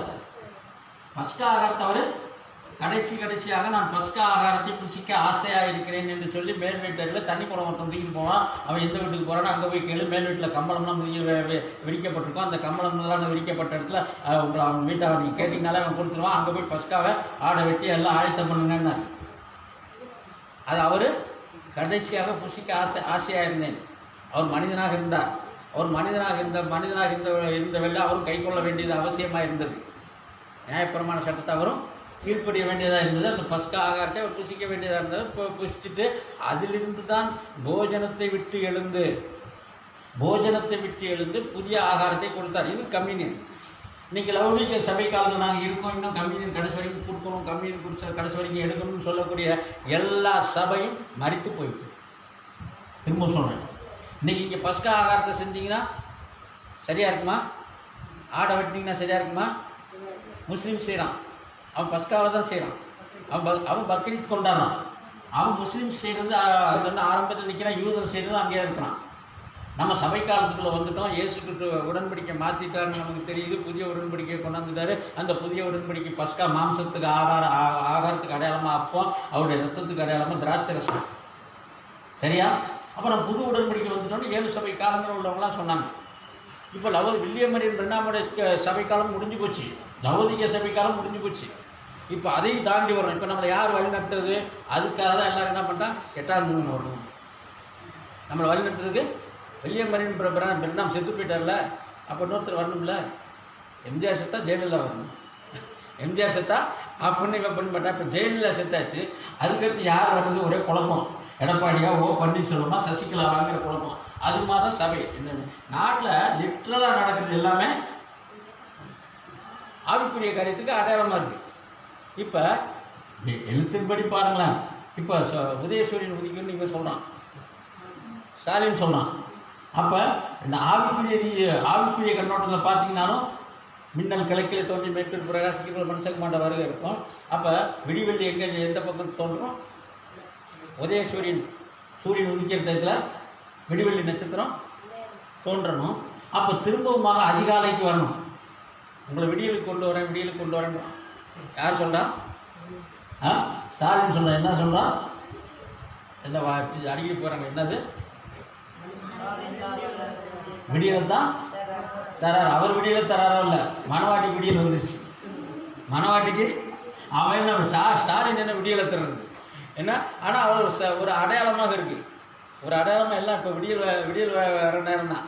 அப்போ ஒரு அடையாளமாக சாயலாக நடக்கிறது எல்லாமே. அப்போ ஸ்டாலின் விடியல் தர, ஸ்டாலினுக்கே நம்ம தான் விடியல் தரது.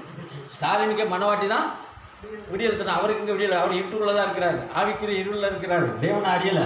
ஆனால் ஒன்று, தேவனுடைய பிள்ளைங்களை அவர் எதுக்கிறது இல்லை.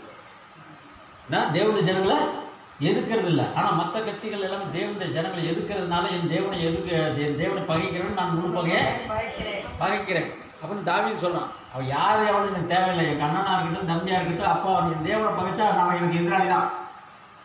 என் தேவனை பச்சா அது யார் நமக்கு கூட பிறந்த ஆளாக இருக்கட்டும், என் தேவனை படித்த என் பொண்டாடி பகைச்சாலும் எதிராளி தான். நீங்கள் என்ன சொல்லணும்? என் புருஷன் பகைச்சாலும் எதிராளி தான் அப்படின்னு பழிக்கு சொல்லிடணும். அப்போ நாங்கள் சொல்லுமா நீங்களும் படிக்க சொல்லிடணும். மனைவி தேவனை பகைச்சா அவருக்கு தேவையில்லை.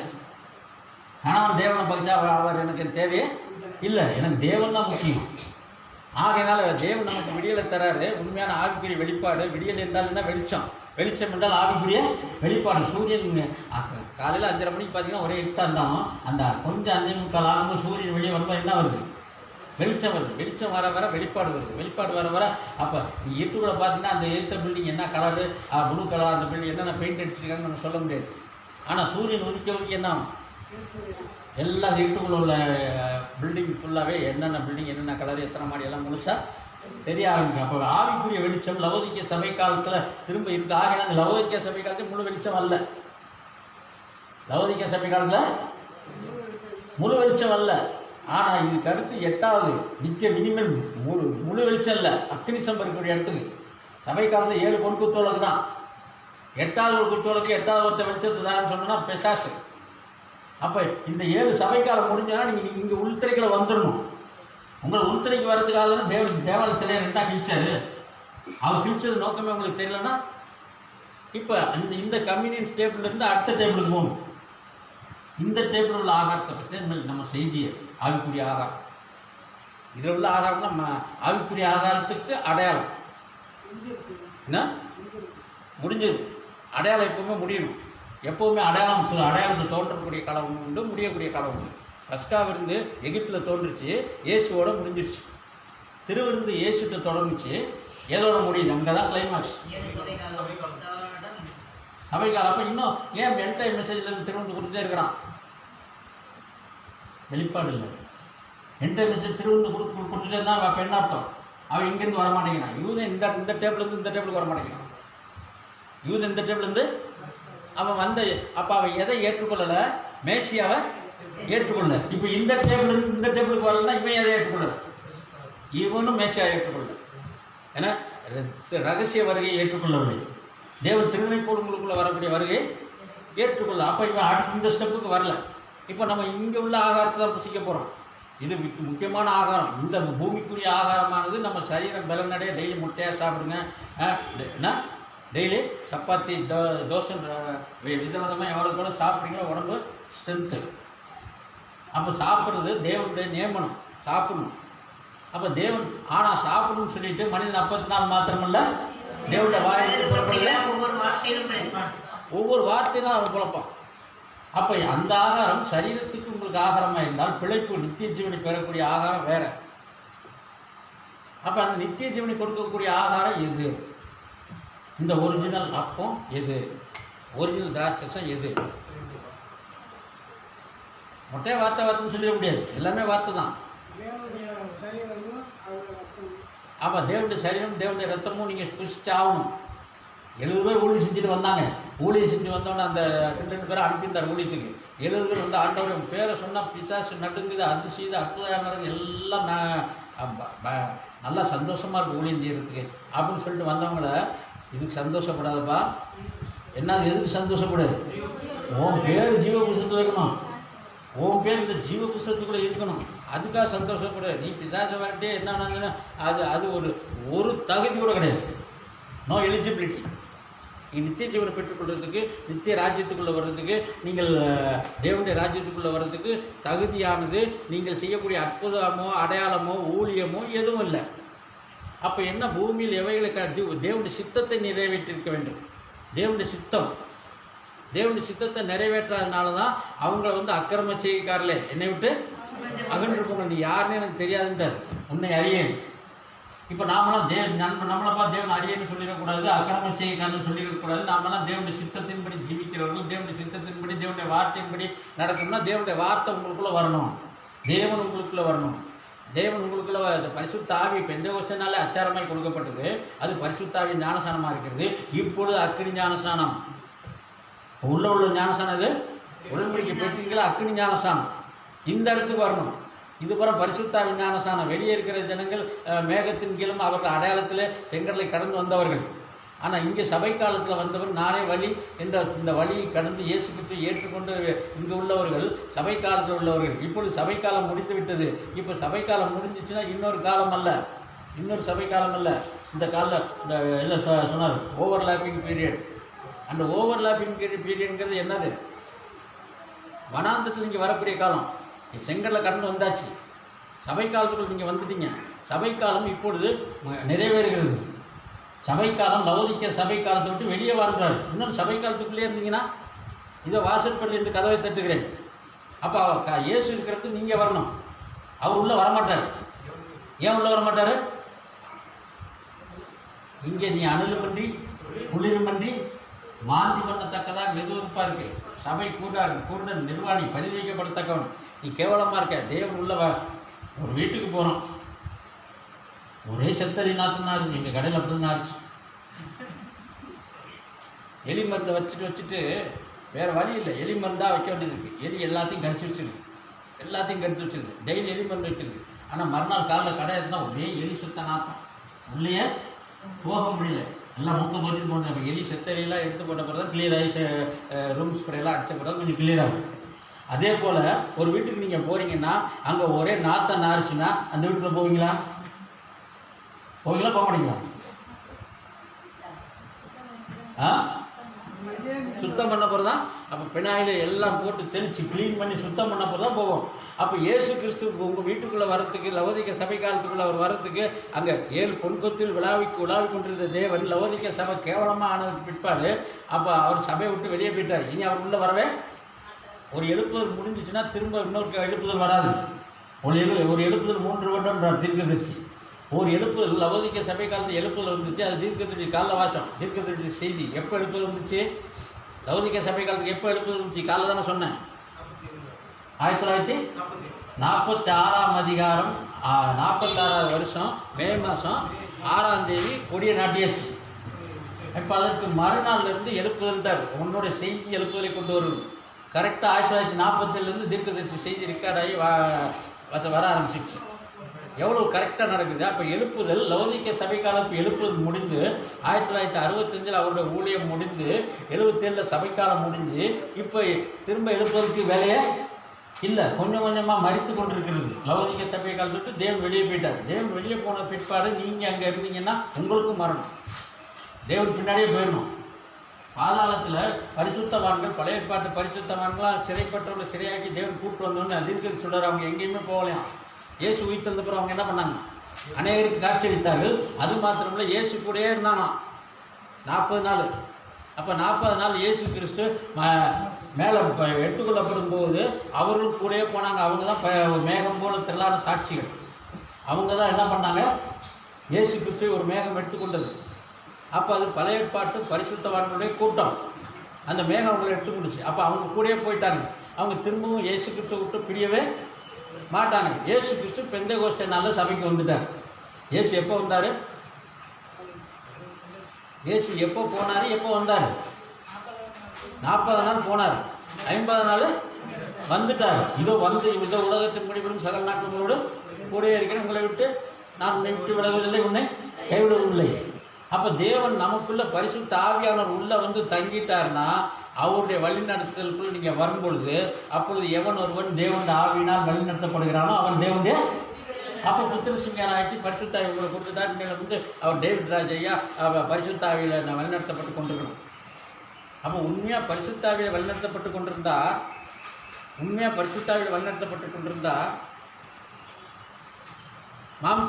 மாம்ச பிரகாரம் மனுஷன் ஏதாவது சொன்னால் நம்ம கேட்க மாட்டோம். தேவனுக்கு விரோதம் ஏதாவது சொன்னால் கேட்க மாட்டோம். கொண்டாட்டியே சொன்னாலும் தேவனை தூஷித்து ஜீவனை விடுன்னு யோகிட்ட அவன் கொண்டாட்டியே சொல்லிட்டான். நீ பைத்தியக்காரி பேசுகிறது போல் பேசுகிறாய் அப்படின்னு யார் சொன்னான்? யோபு யாரை பார்த்து சொன்னான்? அவன் மனைவி பார்த்து சொன்னான். அப்போ நீங்களாம் என்ன சொல்லிக்கிங்க?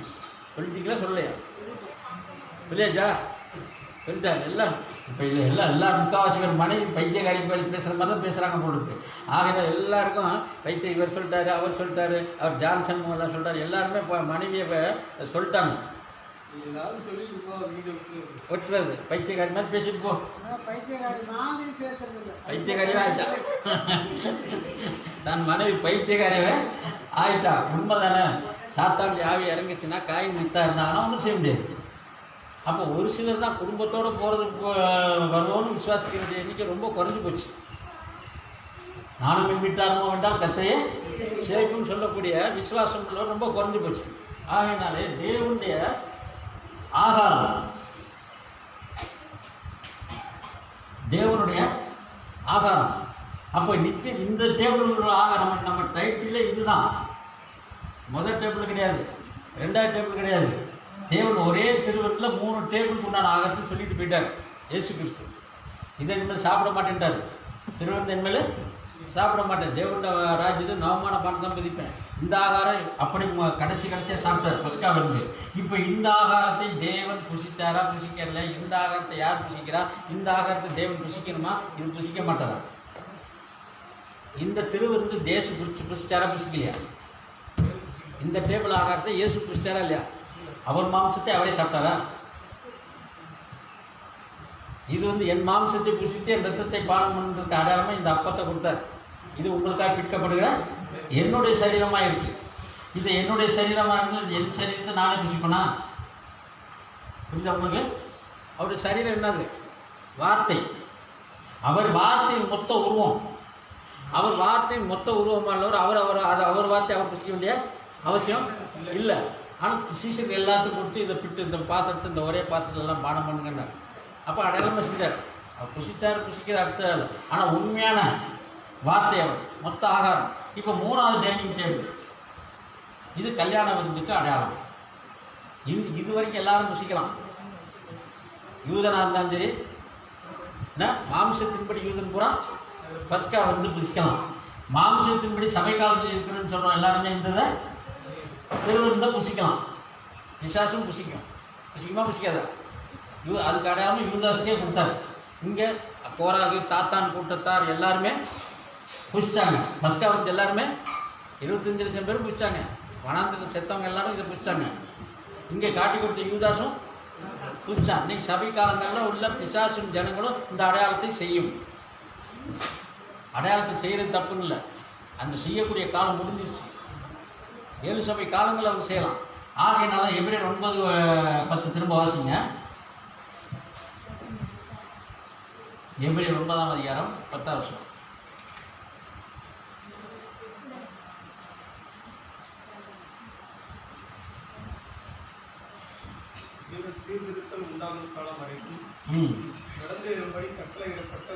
இவைகள் சீர்திருத்தல் உண்டாகும் காலம் வரைக்கும் நடந்தேறணும். நடந்தேறும்படி கட்டளையிடப்பட்ட கை கொள்ள வேண்டிய போஜன பானங்களும் பலவித ஸ்நானம். பானமும் அடையாளம். பலவித ஸ்நானம், தெளிப்பு ஞான ஸ்நானம், முழுக்கு ஞான ஸ்நானம், ஏன்னா பிதா குமார் பரிசுத்த ஞான ஸ்நானம், கர்த்தராகிய இயேசு கிறிஸ்து ஞான ஸ்நானம், இந்த மாதிரி பலவித ஸ்நானங்கள் என்ன ஸ்நானங்கள் இருந்தாலும் சரீரத்திற்கேற்ற சடங்குகளுமே அல்லாமல் அது ஒரு பாரம்பரியமாக கடைபிடிக்க வேண்டிய சரீரத்துக்கு ஏற்ற சடங்கு. உங்களை நித்திய கொண்டு போகாது. அது சரீரத்துக்கு ஏற்ற சடங்குகள் இல்லாமல் வேறல்ல. கிறிஸ்துவானவர் வரப்போகிற நன்மைகளுக்குரிய பிரதான ஆசாரியராய் வெளிப்பட்டு கையினால் செய்யப்பட்டதாகிய இந்த சிருஷ்டி சம்பந்தமான கூடாரத்தின் வழியாக அல்ல, அவர் கையினால் செய்யப்பட்ட இந்த ஆசரிப்பு கூடாரத்தின் வழியாக அல்ல, பெரிதும் உத்தமமான கூடாரத்தின் வழியாகவும், பெரிதும் உண்மையான கூடாரமாய் உத்தமமான கூடாரத்தின் வழியாக வெள்ளாட்டுக்கடா இளங்காளை இவைகளுடைய இரத்தத்தினாலே அல்ல, வெள்ளாட்டுக்கடா இளங்காளை இவைகளுடைய இரத்தத்தினாலே அல்ல, தம்முடைய சொந்த இரத்தத்தினாலும் ஒரே தரம் மகா பரிசுத்த ஸ்தலத்திலே பிரவேசித்து, நம்முடைய சொந்த இரத்தத்தினாலே ஒரே தரம், 2வது பிரண்ணாமா வேற யாரும் உள்ள போக தேவையாகல, ஒரே தரம். அப்ப 2வது ஒருத்தர் போனான்னு சொன்னா அப்ப இயேசு கிறிஸ்துவோட ரத்தத்துக்கு வேல்யூஷன் இல்லைன்னு அர்த்தம். இயேசு கிறிஸ்துடைய ரத்தம் போதாதுன்னு அர்த்தம். வில்லியம் பிரணாம் மெசேஜில் சொல்றாரு, சிலர் இயேசு கிறிஸ்து ரத்தம் போதாது என்று சொல்வார்கள். பாவ மன்னிப்புக்கு இயேசு கிறிஸ்து ரத்தம் போதுமானது. இன்னொரு ரத்தம் தேவையே. பழைய ஏற்பாட்டு காலத்தில் ஆடு ஆடு பலிட்டாங்க, மாடு பலிட்டாங்க, வருஷம் பூரா அவங்களுக்கு பலியிட வேண்டியது அவசியமாக இருந்தது.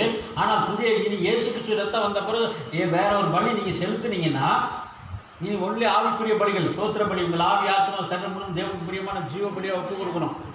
இப்போ ஒப்பு கொடுத்தது தான் பலி. உங்களுடைய சரீரத்தை தேவனுக்கு என்று ஒப்பு கொடுக்கறது தான் பலி. இப்போ வேறொரு ரத்தம் நமக்கு தேவையே இல்லை. இயேசு கிறிஸ்துக்கு பதிலாக வேறொரு மனுஷன் பலி செலுத்தப்பட வேண்டிய அவசியமும் இல்லை. எல்லா ரத்தம் பாவ ரத்தம். பிரணாம் ரத்தம் பாவ ரத்தமா பரிசுத்த ரத்தமா? பாவ ரத்தத்தை திரும்ப செலுத்தணும் அவசியமே இல்லை. ஆக வேறொரு ரத்தம் இனி இல்லவும் இல்லை. இதை செஞ்சேன்னா நீ கைவிடப்பட்டவன். ஆகையினால பிரணாமுடைய இந்த பிரணாம் கிறிஸ்துக்காரங்க சொல்றது, இயேசு பாவ நிவாரண பலியா, குற்ற நிவாரண பலியா? சைத்தான். இயேசு பாவ நிவாரண பலியா, பிரணாம குற்ற நிவாரண பலியா? இப்படிலாம் கள்ளோபதேசம். இயேசு கிறிஸ்து ரத்தம் போதாது, இயேசு கிறிஸ்து ரத்தம் உங்களுடைய பாவ மன்னிப்புக்கு போதாது என்று பிரசங்கித்த திருச்சியில் உள்ள அந்த ரொசாரியாங்கிற சகோதரன் கண்ணு முன்னாடியே சொன்னார். இயேசு ரத்தம் உங்களுக்கு போதாது, பிரணாம் ரத்தம் வேணும். அவங்க விழுந்து போனவர்கள் அதை விட்டு அவங்க மீண்டு அந்த அவங்க கொண்டிருக்கிற கருத்தை விட்டு வெளியே வரலன்னா அவங்க புதுப்பிக்கிறது கூடாது. அதை எவரே நிர்பந்தி சொல்லப்பட்டிருக்கு, மீண்டும் அவர்களை புதுப்பிக்கிறது கூடாத காரியம். ஒரு தடவை பரம ஈவ ருசி பார்த்து தீர்க்கதரிசி செஞ்செல்லாம் கேட்டுட்டு போய் திரும்ப தவறான சொல்லி மாட்டிக்கொண்டீங்கன்னா உங்களை புதுப்பிக்கிறது மிக மிக கடினம். அது திரும்ப வேறொரு பலி, வேறொரு ஊழியர், 8வது நபர், 9வது நபர், இன்னொன்று 7வது 7B எந்த தீர்க்கதரிசியோ எந்த ஊழியக்காரனும் கிடையாது. பவுல் பிரசங்கித்தது திரும்ப பிரசங்கித்தாச்சு. இனி 7வது சத்தத்தின் நாட்கள் இருக்கும். 7ஆம் திருதுடைய நாட்களில் இல்லை, 7ஆம் சத்தத்தின் நாட்கள் இருக்கும். அந்த சத்தமானது 7ஆம் தேதி எக்கால ஊத போகிறது, ரகசியம் நிறைவேறும். ஆனால் 7ஆம் தேதி அடுத்து ஜெமினி ரெட்ட ஊழியம். அவங்க சொன்ன கரெக்டு. என்னது? ரெட்ட ஊழியம் தான். ஆனால் அது எலியாவின் ஊழியம். பிதாக்கள் இருந்து பிள்ளைகள் 2 ஊழியம் நடக்குது. யூதர்களுக்கு நடக்கிறது, புறஜாதிக்கு நடக்கிறது. அதான் ரெட்ட ஊழியம். நமக்குள்ள வில்லியம் மரியன் பிரணாம் மூலமாக புறஜாதிக்கு எலியாவின் ஊழியம் முடிஞ்சிருச்சு. இனி எங்கே நடக்குது? இஸ்ரேல் ஜனங்களுக்கு இது அதே எலியாவினாவே அங்கே போகணும். இங்கே ஆபிரகாம்கிட்ட வந்துட்டாரு. ஆபிரகாம்கிட்ட சோதோம் குமாராவுக்கு தேவன் போகிறார். இயேசு கிறிஸ்து பாதி பண்டிகையிலே அந்தரங்கமாய், கூடார பண்டிகையில் பாதி பண்டிகையில் அந்தரங்கமாய் போனார். எங்கே போனார்? கலிலேயாவாகிய புறஜாதியிலிருந்து அவர் யூதர்கிட்ட போகிறார். வாசிங்க 7ஆம் அதிகாரம், யோவான் 7ஆம் அதிகாரம் பாதிக்கு 1ஆம் வசனத்தை வாசிங்க. யோவான் 7:1 வாசிங்க. இவைகளுக்கு பின்பு யூதர்கள் இயேசுவை கொலை செய்ய வகை தேடினபடியால் அவர் யூதேயாவில் சஞ்சரிக்க மனதில்லாமல், யூதேயா என்பது இஸ்ரவேல் ஜனங்கள் அந்த சொந்த தேசத்திலே சஞ்சரிக்க அவர் மனதில்லாமல் கலிலேயாவிலே சஞ்சரித்து வந்தார். புறஜாதி தேசமாகிய கலிலேயாவிலே சஞ்சரித்து வந்தார். யூதருடைய கூடார பண்டிகை சமீபமாய் இருந்தது. யூதருடைய கூடார பண்டிகை, ஒவ்வொரு பண்டிகையும் போகணும். ஒரு இஸ்ரவேலன் பஸ்கா பண்டிகை போகணும். புளிப்பில்லா அப்ப பண்டிகையாகிய 7 சபை காலத்துக்கு உண்டான அடையாளமான உள்ள வாரங்களின் பண்டிகைக்கு போகணும். 3வது பண்டிகை என்ன பண்டிகை போகணும்? கூடார பண்டிகை. உபாகமம் 16:16 வாசனம். 16 வந்து 3 பண்டிகை. எந்தெந்த பண்டிகை? ஒரு யூதா மாம்சத்தின் படி யூதனா இருந்தீங்கன்னா சொந்த தேசத்துக்கு கட்டாயம் போய ஆகணும். வருஷத்தில் 3 தரம் புளிப்பில்லாத அப்ப பண்டிகையிலும், வாரங்களின் பண்டிகையிலும், கூடார பண்டிகையிலும் உன் ஆண் மக்கள் எல்லாரும் உன் தேவனாகிய கர்த்தர் தெரிந்து கொள்ளும் ஸ்தானத்திலே அவர் சந்நிதிக்கு முன்பாக வந்து காணப்பட கடவர்கள். வருஷத்துக்கு 3 தரம் போய் 3 பண்டிகை, எந்த பண்டிகை போட்டாலும் 3 பண்டிகை சொந்த ஊருக்கு போகணும். அப்போ இயேசு கிறிஸ்து அந்த சொந்த ஊர் தான். வருஷம் அவர் கலிலே என்று அழைக்கப்பட்டார். அவர் புறஜாதி தேசத்தில் அவர் ஊழியம் செஞ்சார். கலிலேயா கடற்கரையோரமாக ஊழியம் செய்து கொண்டிருந்தாலும் அவர் பண்டிகைக்கு மட்டும்தான் அங்கே போவார். அப்போ கூடார பண்டிகை வந்ததா இருந்தது. இப்போ வாசிங்க யோவான் 7ஆம் அதிகாரம். அப்பொழுது அவருடைய சகோதரர் அவரை நோக்கி, நீ செய்கிற கிரியைகளை உம்முடைய சீஷர்களும் பார்க்கும்படி இவ்விடம் விட்டு யூதேயாவுக்கு போ.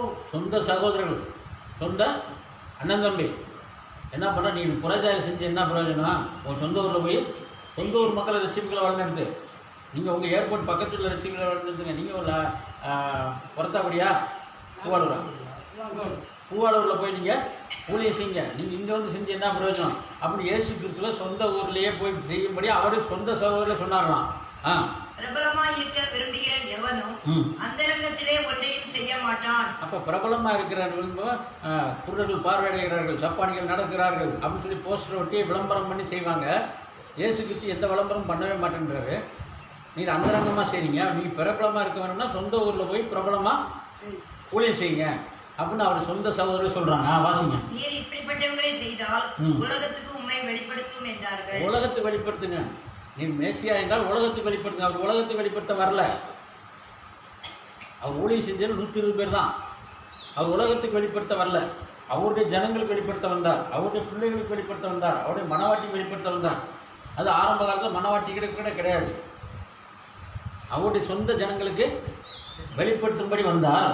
அவருடைய சகோதரரும் அவரை விசுவாசியாதபடியால் இப்படி சொன்னார்கள்.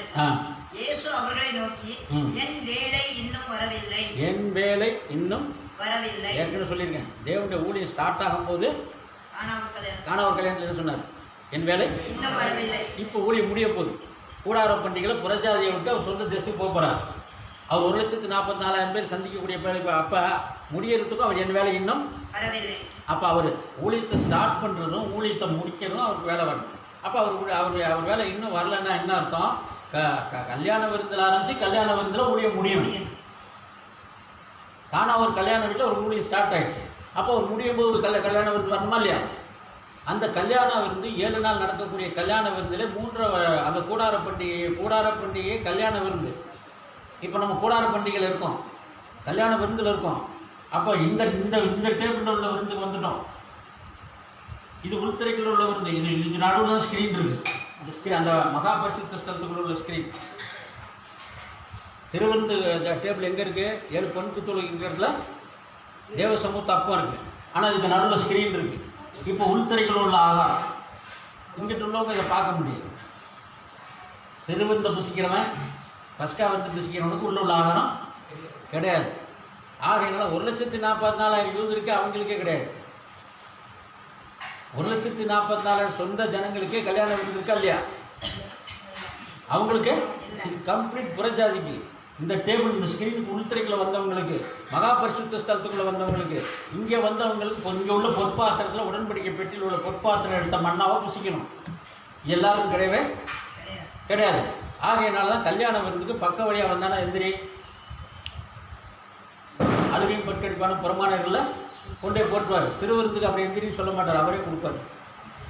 திருவிருந்துக்கு யூதாஸுக்கு அவரே கொடுத்தாரு. அதே போல் பஸ்கா விருந்துக்கும் அவரே தாத்தாக்கு கோரான் கூட்டத்தார் எல்லா கூட்டம் வந்துருச்சு.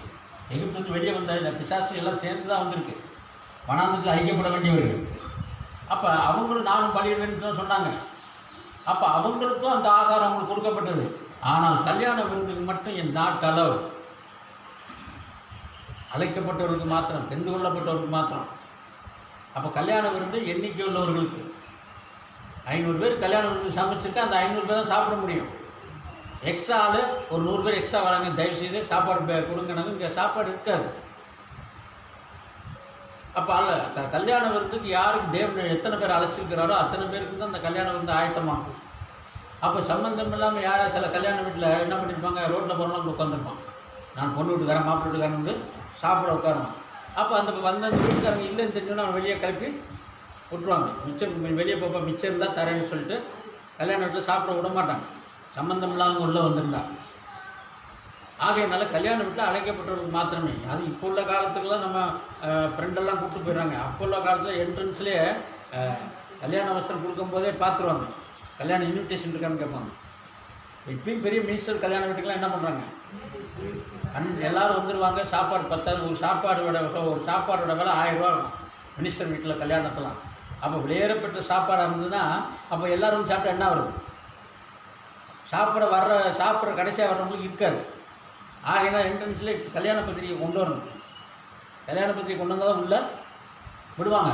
அப்போ கல்யாண வஸ்திரம் நீங்கள் தரிச்சவங்க தான் உள்ளே வர முடியும். கல்யாண வஸ்திரம் இல்லையா அப்போ எந்திரிக்கின்றவாங்க. அப்போ தேவன் கல்யாண வஸ்திரம், கல்யாண விருந்து எல்லாத்துக்கும் கிடையாது. இந்த 2 டேபிள் உள்ள ஆகாரம் எல்லாத்துக்கும் பிசாசு இது வரைக்கும் வரும். இந்த ஒரு ஸ்க்ரீன் இருக்குது, இந்த மாதிரி பெரிய ஸ்க்ரீனு. இந்த டேபிள் உள்ள ஆகாரத்தை புசிக்கிறதுக்கு பிசாசு உள்ளே வர முடியாது. மகா பரிசுத்த ஸ்தலத்துக்குள்ள பிசாசு உள்ளே வர முடியாது. அது மகா பரிசுத்த ஸ்தலத்த ஆகாரம். அது கல்யாண விருந்து. அது மணவாட்டிக்கும் மாத்திரமே, மணவாளனுக்கும் மணவாட்டிக்கும் அழைக்கப்பட்டவர்கள். மணவாளனும் மணவாட்டியும் யாரை அழைச்சிருக்காங்களோ, தங்களுடைய கல்யாணத்துக்கு யாருக்கு இன்விடேஷன் கொடுத்துருக்காங்களோ அவங்களுக்கு மாத்திரம் உண்டான ஆகாரம். ஆகையில இந்த ஆகாரமானது விசேஷித்த ஆகாரம். இந்த ஆகாரமானது பலமுள்ள ஆகாரம். இந்த ஆகாரம் சாப்பிட்றதுக்கு நல்லா இருக்கும். கல்யாண வீட்டில் சில பேர் நல்லா தின்னுப்படுது, வீட்டுக்கு வந்தாலும் வயிறு வச்சுது. ஏன்னா ஓசியில் கிடைச்சிருச்சுன்னு சொல்லி கறி மீன் ஃபுல்லாக நம்ம வழக்கமாக சாப்பிட்ற அளவு சாப்பிடணும். ஓசியில் கிடைச்சி சில பேர் என்ன பண்ணுவாங்க, ஒரு கட்டு கட்டிடுறது வயிறு உப்பிக்கு வர்ற வரைக்கும், அப்புறம் மறுநாள் டிசைன் ஆகிடும். ஆகவே இந்த ஆகாரமானது பலமுள்ள ஆகாரம். இது ஜீரணமாகிறதுக்கு மாதிரி தந்தாப்புல நீங்கள் சாப்பிடணும். அப்போ இந்த ஆகாரம் மணவாட்டி இது ஜீரணமாகிறது. இது வாய்க்கு இனிமையாக இருக்கும், வயிற்றுக்கு கசப்பாக இருக்கும். ஜீரணம் அப்போ வயிற்றுக்கு ஜீர்ணிக்கக்கூடிய ஜீர்ணிக்க முடியாத அளவுக்கு அது கசப்பாக இருக்கும். அப்போ ஹெவி ஃபுட்டு. காலத்தை பார்த்தால் போதகராக பால் பால் பால் குடிக்கிற குழந்தையாக்கின்றார். அப்போ பேதுரு எல்லாம் சொல்கிறாரு, அது இதுக்கு முந்தின ஆகாரம் தான் பால் குடிக்கிற பிள்ளைங்க சாப்பிட்றது. ஆனால் இந்த ஆகாரம் என்ன ஆகாரம்? பலமுள்ள ஆகாரம். இந்த பலமுள்ள ஆகாரம் இப்போ நமக்கு சப்ஜெக்டு மெயின் இந்த ஆகாரம் தான். இந்த ஆகாரம் பிற அடையாளமாக இருக்கிறதுனால இது ரொம்ப விளக்க தேவையில்லை. ஆனால் இந்த ஆகாரத்தில் என்ன பிரச்சனைன்னா, இந்த ஆகாரத்தை நீங்கள் சாப்பிட்டீங்கன்னா நித்திய ஜீவனம் உங்களுக்கு. இந்த ஆகாரத்தை சாப்பிட்டா ஏன்னா இது பலமுள்ள ஆகாரம். அப்போ தேவன் கல்யாண விருந்தில் நித்திய ஜீவனிக்கப்பட்ட கூடார பண்டிகை இந்த பண்டிகை இந்த விருந்து சாப்பிட்றதுக்கு தான் என் வேலை இன்னும் வரலன்னு ஏசு என்ன சொன்னார்? சகோதரர் சொன்னாங்க, போய் உங்கள் சொந்த ஊரில் செய்யணும் அந்த வாசம், என் வேலை இன்னும். அவருடைய சகோதரரும் அவரை விசுவாசப்படியால் இப்படி சொன்னார்கள். இயேசு அவரை நோக்கி, என் வேலை இன்னும் வரவில்லை. என் வேலை இன்னும் வரல. எந்த வேலை வரல? உங்கள் வேலையோ?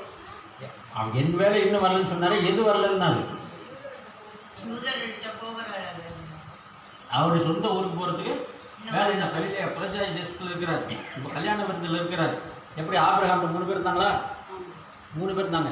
அவரை 2 பேர் எங்கே போகணும்? சோதம் குமாராவுக்கு போகணும். அப்போ 2 பேர் சோதம் குமாராவுக்கு போகும்போது அந்த 2 பேர் போகக்கூடிய வேலை இன்னும் வரல அப்படிங்கிறதுக்கு அடையாளமாக பாதி பண்டிகையிலே என் வேலை இன்னும் வரவில்லை. வாசிங்க. இது உங்கள் வேலையோ எப்பொழுதும் ஆயத்தமாய் இருக்கிறது. ஆமாம், யாரப்பா சொல்றாரு? புறஜாதி பார்த்தா அங்கே போகுன்னு சொல்ற யூதர்களை பார்த்தா. இயேசு அவர்களை நோக்கி, என் வேலையோ இன்னும் வரவில்லை, உங்கள் வேலையோ எப்பொழுதும் ஆயத்தமாய் இருக்கிறது.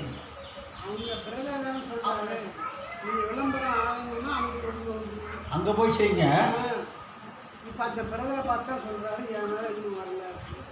அங்கே போய் உங்கள் சொந்த ஊருக்கு போகணும்னு சொன்னாரு. யார் சொன்னது? சகோதரர்கள். அது யாரு? அவன் யூதர்கள். ஆமாம். அப்போ அவங்க சொல்கிறாங்க, அவங்களுக்கு என் வேலை உன் வேலை ரெடி ஆகிடுச்சு. அப்போ அவங்க முன்னாடியே போகணும். அதான் 1946 இவங்க கொடியை விட்டாங்க. அவங்க முன்னாடி போகணும். சீசர்களையும் முன்னாடி போங்கன்ட்டார். தன்னுடைய இங்கேருந்து சீசர்களையும் சரி, பிரதரை முன்னாடி போங்க, சீசர்களும் நீங்கள் முன்னாடி போங்க, என் வேலை இன்னும் வரல, நான் 3 நாள் கழித்து தான் போகணும். அதான் அப்போ தான் அவருடைய வேலை வருது. அப்போ சீசர்களையும் போக சொல்லிட்டார். அப்போ சீசர்கள் முன்னாடி போயிட்டாங்க. இவர் மட்டும் தனியாக இருக்கிறார். 12 சீசர்களும் முன்னாடியே போயிட்டாங்க. எவ்வளோ அருமையாக தேவன் வைத்திருக்கிறார் வேதத்தை. அவங்க முன்னாடி போகணுன்னு என் வேலை இன்னும் வரலப்பா. ஏன்னா இவர் கல்யாண விருந்திலேருந்து தான் போகணும். ஒரு வசனம் இருக்கே, கல்யாண விருந்திலேருந்து மணவான் கல்யாண விருந்திலேருந்து எந்திரிச்சு அவங்களுக்கு பரிமாற போவார். கல்யாண விருந்திலேருந்து இந்த வசனம் எங்கே இருக்கு? ஏசு இங்கே இதை முடிச்சுட்டு அங்கே போவார். கல்யாண விருந்திலேருந்து போவார். இங்கே கல்யாண விருந்து 7 வருஷம். அந்த 7 வருஷத்தில் பாதி 3 வருஷம் வந்த பிறகு இவருக்கு வேலை அங்கே போகக்கூடிய வேலை வருது. லூக்கா 12:36. தங்கள் எஜமான் கல்யாணத்திலிருந்து வந்து தட்டும் போது உடனே அவருக்கு திறக்கும்படி எப்பொழுது வருவார் என்று காத்திருக்கிற மனுஷருக்கு ஒப்பாகும். தங்கள் எஜமான் எங்கிருந்து வர்றாரு? எங்கிருந்து வர்றாரு? கல்யாணத்திலிருந்து வர்றாரு. மாப்பிள்ளை அவர் தான். மாப்பிள்ளை அவர் தான். அவர் எங்கிருந்து வர்றாரு? கல்யாண வீட்டிலேருந்து வர்றாரு. கல்யாணம் வந்து 7 நாள். கல்யாணம் எத்தனை நாள்? 7 வருஷத்துக்கு அடையாளமாக 7 நாள். அவர் கல்யாண விருந்திலிருந்து வரார், அவர் கல்யாண வீட்டிலேருந்து வரார். கல்யாணத்துக்கு போயிருக்கிறாருங்க, கல்யாண வீட்டிலேருந்து வருவாருங்க அப்படின்னு சொன்னப்போ கல்யாண வீட்டிலேருந்து வந்து அவர் அவருடைய அந்த 3 நாள் முடிகிற வரைக்கும் அவர் அங்கே தான் இருக்கிறார். புறஜாதி தேசமாகி கலிலேயால இருக்கிறார். அப்போ அந்த 3 நாள் வர்ற வரைக்கும் என்னுடைய வேலை இன்னும். அப்போ ஆரம்பத்தில் சொன்ன புறஜாதியோட ஊழியம் ஆரம்பிக்கும் போது என்னுடைய வேலை இன்னும் வரலன்னாரு. இப்போ புறஜாதி ஊழியம் அந்த 3 நாளில் முடியும் போது என்னுடைய வேலை இன்னும். அப்போ கரெக்டாக 3 நாள் வந்தோன்னா அவருடைய வேலை வந்துச்சு. அவர் அந்த பாதி பண்டிகையிலே அந்தரங்கமாய் போகிறார். அப்போ இயேசு கிறிஸ்து புறஜாதியை விட்டு போகிறது, யூதட்ட போகிறது அந்தரங்க காரியம். எப்படி வருகிறாங்க புறஜாதிக்கு வரக்கூடிய வருகை சமுத்திரத்திலே அவர் வலது காலை சமுத்திரத்தில் வைக்கிறது ரகசியமாக இருக்கிறதோ, அவர் புறஜாதி மணவாட்டிகிட்ட மட்டும் தங்கிட்டு ஆபிரகாம்கிட்ட மட்டும் தங்கிட்டு சோதோம் குமாராவுக்கு போகக்கூடிய அந்த 2 தூதர்கள் போகக்கூடிய காரியம் ரகசியமாக இருக்கிறது. அது ஆபிரகாமுக்கு மட்டும்தான் தெரியும். 2 தூர் சோதோம் குமாரா அழிக்க போகிறது சோதோம் குமாரா ஜனங்களுக்கே தெரியாது, உலகத்தில் யாருக்குமே தெரியாது, ஆபிரகாமுக்கு மட்டும்தான் தெரியும். இவன் சொல்லிட்டு போகிறாரு. அப்போ யூதட்ட போகக்கூடிய யூதட்ட போகக்கூடிய காரியம் இங்கே மணவாட்டிக்கு மாத்திரம் தெரியும், மணவாட்டி அல்லாத சபைக்கு தெரியாது. இன்னும் கம்மி இந்த டேபிளில் இருக்கிறவனுக்கு, இந்த டேபிளுக்கு வந்தவனுக்கு தான் தெரியும். 3ஆவது டேபிளுக்கு வரணும். 3ஆவது டேபிளுக்கு யார் வருவா? உள்துறைகளை பிரவேசிக்கிறவங்க, மகா பரிசுத்த ஸ்தலத்தில் இங்கே வந்து பியூர் மணவாட்டியும் மணவாட்டி பிள்ளைகளும் அவர் யார் யாருக்கு இன்விடேஷன் கொடுக்கப்பட்டவங்களோ அழைக்கப்பட்டவர்கள் அநேகர் தெரிந்து கொள்ளப்பட்டவரோ சிலர் அந்த கல்யாண விருந்திலே புசிக்கக்கூடிய தெரிந்து கொள்ளப்பட்ட இதுலேயும் இங்கே ரகசியம் இங்கே வெரைட்டிஸ் இருக்கு. கடைசி நேரத்தில் அழைக்கப்பட்டவர்கள் அபாத்திரா போனோன்னா வழியறிக வேலியறிகளாம் கூப்பிட்றாரு. இந்த கல்யாண வீட்டில் 1000 பேருக்கு சாப்பாடு ரெடி பண்ணிட்டு அந்த 1000 பேருக்கு எப்படி சாப்பாடு கொடுத்தாகணும்? ஒரு சாப்பாடு அவர் வீணாக்க மாட்டார். மலப்பிரசங்கத்தில் 5 அப்பங்கள் 5000 பேருக்கு 7 அப்பங்கள் 4000 பேருக்கு பிடிச்சிட்டு மீதியான துணிக்கி எடுத்து வைக்கினார். ஆகாரத்தை எடுத்து வைக்க சொன்னார். அப்போ 12 கூட எடுத்தது 12 அப்போஸ்தலர்களுக்கு உடைய அடையாளம். அப்புறம் 7 கூட எடுத்துக்கிது 7 செய்தியாளர்களுடைய அடையாளம். அப்போ நீ எதையுமே ஆகாரத்தை வீண் பண்ணக்கூடாது. எப்படி வீட்டில் உள்ள சாப்பிடக்கூடிய ஆகாரத்தை வீண் பண்ணக்கூடாதோ அதே போல் அந்த ஆவிக்குரிய ஆகாரத்தை வீண் பண்ணக்கூடாது. அப்போ தானியத்தை கட்டி வைக்கிறவன் சபிக்கப்பட்டவன். அப்போ தானியம் அந்த ஆவிக்குரிய ஆகாரத்தை கட்டியும் வைக்கக்கூடாது. செய்தி புத்தகத்தை படிக்கிறவங்கள கொடுக்கணும். அந்த வீரர் உள்ள புத்தகத்தை வேணுங்கிறவங்க எடுத்துகிட்டு போங்க. எக்ஸஸாக புக்கு சில இருக்குது. ஆனால் எல்லாரும் செய்திகள் யாருக்காவது கொடுங்க, காலி கொடுங்க. அந்த வீரோவில் காலி பண்ணி ஆகணும். தானியத்தை கட்டி வைக்கக்கூடாது, செய்தி போய் ஆகணும். அதை கட்டி வச்சா சாபம் நம்ம மேலே வரும். அப்போ தானியம் செய்தியானது அது வந்து மாம்சப்பிரகாரமான ஊழியத்தை சொல்கிறேன். உண்மையான ஊழியம் உங்கள் இருதயத்தில் தானியம் இருக்கா இல்லையா? உங்கள் இருதயத்தில் வார்த்தை இருக்குது. உங்கள் வார்த்தையை நீங்கள் அடக்கி வைக்கக்கூடாது. உங்கள் வார்த்தை உங்களுக்கு தெரிஞ்சவங்களுக்கு வந்தவங்க சத்தியத்தை கேட்குறவங்களுக்கு சொல்லணும். எல்லோரும் கண்ணிக்கு நேரம் புத்தகங்களை போடக்கூடாது. அப்போ நிதானிக்கணும். யாருக்கு 400 பேர் பெதஸ்தா குளத்தில் இருந்தாங்க. அந்த ஒருத்தருக்கு தான் போய் 38 வருஷமாக அந்த ஒருத்தருக்கு தான் அவர் சந்தித்தார். எரிகோக்கு போகிற வழியில் சகையை ஒருத்தர் தான் பார்த்தார். சமாரியா ஸ்ரீ ஒருத்தர் தான் சமாரியாவுக்கு தேசத்தில் பார்த்தார். அப்போ இவனும் ஆபிரகாமின் குமாரனாக இருக்கிறானே என்று கர்த்தருடைய பிள்ளைங்களுக்கு மாத்திரம் தான் கர்த்தர் ஏவனா மாத்திரமே தேவனுடைய வார்த்தையை சொல்லணும் மொழிய சும்மா ஸ்தாபனத்துக்கார மாதிரி எல்லாத்துக்கும் அடிச்சு விடு. பைபிள் இலவசமாக வருது, இலவசமாக கொடுக்குது, எல்லாத்தையும் கொடுக்குறதுக்கு அந்த மாதிரி அர்த்தம் இல்லை. அது போய் கடலைப்பட்டினம் படிக்கிறதுக்கு போகக்கூடாது. கடைகள் இடைக்கு போட்டு போகக்கூடாது. அப்போ எல்லாருடைய உழைப்பு அதில் இருக்குது. ஆனால் பலருடைய தசமபாக காணிக்கையில் அந்த புத்தகமே பிரிண்ட் பண்ணுறாங்க. யாரோ ஒருத்தர் காணிக்கையில் பிரிண்ட் பண்ணுறதுனால நமக்கு பிரயோஜனமாக இருக்குது. நீங்கள் நாம் செய்தியை கேட்குறதுக்கு செய்தி நமக்கு வர்றதுக்கு யாரோ ஒருத்தர் பிரயோஜனமாக கருத்து பயன்படுத்தியிருக்கிறார். யாருடைய உழைப்பு அதில் இருக்குது. ஒவ்வொரு புத்தகத்துக்கும் இது இலவசமாக நம்ம கொடுத்தாலும் யாரோட உழைப்பு அந்த புக்கில் இருக்குது. ஆகையினால எந்த வேர்வை சிந்தி தான் எல்லா புக்கையும் பிரிண்ட் பண்ணுறாங்க. ஆகையினால புத்தகத்தை வீணாக்கக்கூடாது. அதே பேரில் பண்டிகை முன்னாடியும் போட்டக்கூடாது. செய்தி கொடுத்தா வாசிக்கிறவங்க இருக்கணும். அப்போ புக்கை கொடுத்துட்டு நீங்கள் வாசிக்கணும் முதல்ல பார்க்கணும். சரி போட்டு ஆகாரம் இது எல்லாமே இது ஆவிக்குரிய ஆகாரம். தீர்க்கதரிசியுடைய செய்தி ஆவிக்குரிய ஆகாரம், வேத ஆவிக்குரிய ஆகாரம். நீங்களே ஆகாரம் கொடுக்க ஆரம்பிச்சிருங்க. உங்கள் இருதயத்தில் ஆவிக்குரிய ஆகாரம் நீங்களே வார்த்தையாக மாட்டீங்க. நீங்களே ஜீவ விருட்சமாக மாட்டீங்க. ஜீவ அப்பம் நான் என்ன, நீங்களும் ஜீவ அப்பம் தான். அது ஒரு பகுதி. தேவனுடைய சரீரத்திலே நீங்கள் ஒரு பாகம். அப்போ இயேசு கிறிஸ்து ஜீவ அப்பம்னா நானும் ஜீவ அப்பம். இயேசு கிறிஸ்து இந்த உலகத்துக்கு ஜீவனை கொடுக்கிறவராக இருந்தால் நானும் உலகத்துக்கு ஜீவனை கொடுக்கிறவராக இருக்கிறேன். அப்போ தேவனுடைய வார்த்தை ஜீவன் எது? வார்த்தையை கொடுக்கிறவராக இருக்கும். அப்போ தேவனுடைய வார்த்தையை நீங்கள் பிட்டு கொடுக்கக்கூடிய ஆகினாலும் உங்களுக்குள்ள பகிர்ந்து கொள்ளுங்கன்ற திருவிழா. அப்போ இந்த ஆகாரத்துக்குள்ள கல்யாணம் விருந்து இந்த ஆணுக்குரிய ஆகாரத்துக்குள்ள நீங்கள் வந்த பிற்பாடு 3ஆவது டேபிள் இது எல்லாமே இயேசு கிறிஸ்து காட்டிட்டார். அப்போ இந்த ஆகாரமானது எல்லாரும் கிடையாது. அது ஏனென்றால் இந்த ஆகாரத்தை புசிக்கிறோம் மறிக்க மாட்டான். ஆகையினால் ஏதேனும் தோட்டத்தில் ஜீவத்தின் கனியை புசிக்கணும்னா வெளியே தள்ளி கதவு விட்டார், வெளியே தள்ளி சுடர்லி பட்டயத்தையும் கேட்கணும்னு காவல் வச்சுட்டார். போய் ஈஸியாக பறிச்சிட முடியாது. அதே போல் இந்த வேதத்தின் ரகசியங்களை ஈஸியாக நீங்கள் பெற்றுக்கொள்ள முடியாது. இது ஒன்றும் இல்லை, ஈஸியாக தேவை. நீங்கள் மனவாட்டியாக இருக்கணும், பிள்ளையாக இருக்கணும். அப்போ இந்த ஆகாரத்தை உங்கள் பிள்ளைகளுக்கு நீங்கள் சமைச்சு வச்ச ஆகாரத்தை உங்கள் பிள்ளைகளுக்கு தான் கொடுக்கணும். எல்லாத்தையும் ரோட்டில் போய் செஞ்சிட முடியாது, நாய்க்கு போட முடியாது. அதான் காணானிய ஸ்திரீ கேட்டா, பிள்ளைங்களை பற்றி நாய்கள் தின்னுமே அப்படின்னு சொல்லும்போது, இப்போ புறஜாதி நாயாகிய நம்மை நமக்கு முழு அப்பத்தையும் கொட்டி கொடுத்துறாரு, முழு அப்பத்தையும் தூக்கி கொடுத்துட்டார். அப்போ நமக்கு யூதருக்கு கொடுக்க வேண்டிய அப்பம் அவன் இதை அசட்டை பண்ணனான். ஏசா ஆகாரத்தை அசட்டை பண்ணான், புத்திர சுவிகார பாக்கியத்தை சேஷ்ட புத்திர பாகத்தை அசட்டை பண்ணான். அவன் அசட்டை பண்ணதுனால யாக்கோபு கொடுத்துட்டார். யூதர்கள் தேவனை புறக்கணிச்சதுனால புறஜாதி டைனிங் டேபிள் இந்த டேபிள் இங்கே வந்துருச்சு. இது பஸ்கா ஆகாரம். அவருக்கு பஸ்கா ஆகாரத்தை புறக்கணிச்சதுனால, இயேசு கிறிஸ்து தான் பஸ்காங்கிறத புறக்கணிச்சதுனால இந்த டேபிள் உள்ளவங்க சாப்பிட்றவங்க கூட எல்லாருக்கும் யார்கிட்ட கேட்டால் பஸ்கா யாருன்னு கேட்டால் சொல்லுவானா சொல்ல மாட்டாங்க. ஆனால் இந்த டேபிளில் பஸ்கா ஆகாரத்தை அடையாள பஸ்கா ஆகாரத்தை சாப்பிட்றவனுக்கு இயேசு கிறிஸ்து பஸ்கான்னு அவனுக்கு சொல்ல தெரியாது. அந்த டேபிளில் சாப்பிட்றவனுக்கு இயேசு கிறிஸ்து உண்மையான பஸ்கான்னு சொல்ல தெரியாது. ஆனால் இந்த டேபிளில் சாப்பிட்றவனுக்கு இயேசு கிறிஸ்து தான் பஸ்கா அப்பம் எல்லாம் சொல்லிடுவான். ஆனால் இந்த டேபிளில் சாப்பிட்றவனுக்கு இவன் என்ன சொல்லுவான்? இது ரெண்டுமே அடையாளம்டா, நான் சாப்பிட்றதாண்டா ஒரிஜினல்மா. இது ரெண்டுமே அடையாளமான ஆகாரம். ஆகைனா அந்த அப்பத்தின் தயாரித்து நீ புஷிச்சாலும் சரி, இதெல்லாம் உனக்கு அடையாளம். பரிசுத்தாவி மாம்சமான யாவர் மேல் ஊற்றுட்டாரு. நல்லார் பொல்லார் எல்லாத்துக்கும் முள்ளு செடிக்கும் பரிசுத்தாவி ஊற்றப்படும், நல்ல செடிக்கும் பரிசுத்தாவி ஊற்றப்படும். முள்ளு செடிக்கும் சூரிய வெளிச்சம் உண்டு, நல்ல செடிக்கும் சூரிய வெளிச்சம் உண்டு. அதுபோல் காமன். ஆனால் இங்கே அப்படி கிடையாது. இந்த டேபிளாக ஆகாரம் நல்லார் பொல்லார்லாம் கிடையாது. மனவாட்டிக்கு மாத்திரம்தான், நல்லவனுக்கு மாத்திரம்தான், தேவனால் முன்குறிக்கப்பட்டவனுக்கு மாத்திரம்தான் இந்த செய்தி. ஆகையினால இந்த செய்தி எல்லாருக்கும் கிடையாதுங்கிறதுனால it is not a public show. இது 3ஆம் இழுப்பு. 3ஆவது டேபிளுக்கு உங்களை சாப்பிட கூப்பிடுறது வந்து 3ஆம் இழுப்பு. இந்த டேபிள் டைனிங் டேபிள் நீங்கள் சாப்பிட உட்காரணும்னா என் கையில் இல்லை.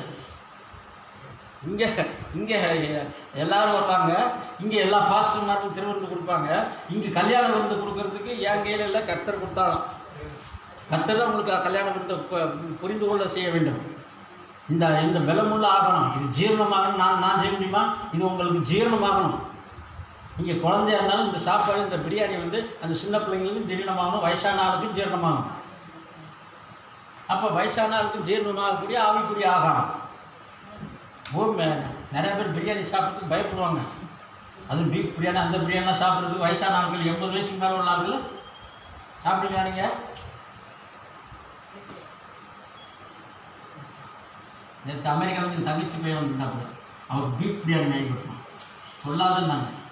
என்னது எங்கள் அம்மாவுக்கு நீங்கள் சாப்பிட்டீங்களா சாப்பிடலையா தெரியணும். பலமுல்லா சாப்பிட்டீங்க, தெரியாமல் சாப்பிட்டாங்க.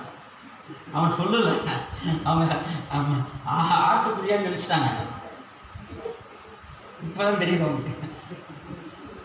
ஏமாத்திடுச்சு, அவங்கள ஏமாற்றி சொல்லாமல் கொடுன்னு சொல்லி எங்கள் பொண்ணு சொல்லாமல் கொடுத்துச்சு. அது ஆட்டுக்கறி கிடையாது, மாட்டுக்கறி, வெள்ளமுள்ள ஆகாரம். அப்போ அந்த வெள்ளமுள்ள ஆகாரத்தை நீங்கள் சாப்பிட்டீங்க, உங்களுக்கு தெரியாது இல்லையா? எப்படி சாப்பிட வச்சாச்சு. செத்து ஜீரணம் ஆகிடுச்சா உங்களுக்கு பயம், இல்லைன்னா ஜீரணம் ஆகாதுன்னு உங்களுக்கு பயம் இருந்தது. ஜீரணம் ஆயிடுச்சுல்ல. பலமுள்ள ஆகாரத்தை, ஆவிக்குரிய பலமுள்ள ஆகாரத்தை சாப்பிட்றது அந்த பலமுள்ள ஆகாரம் ஒரு அடையாளம்.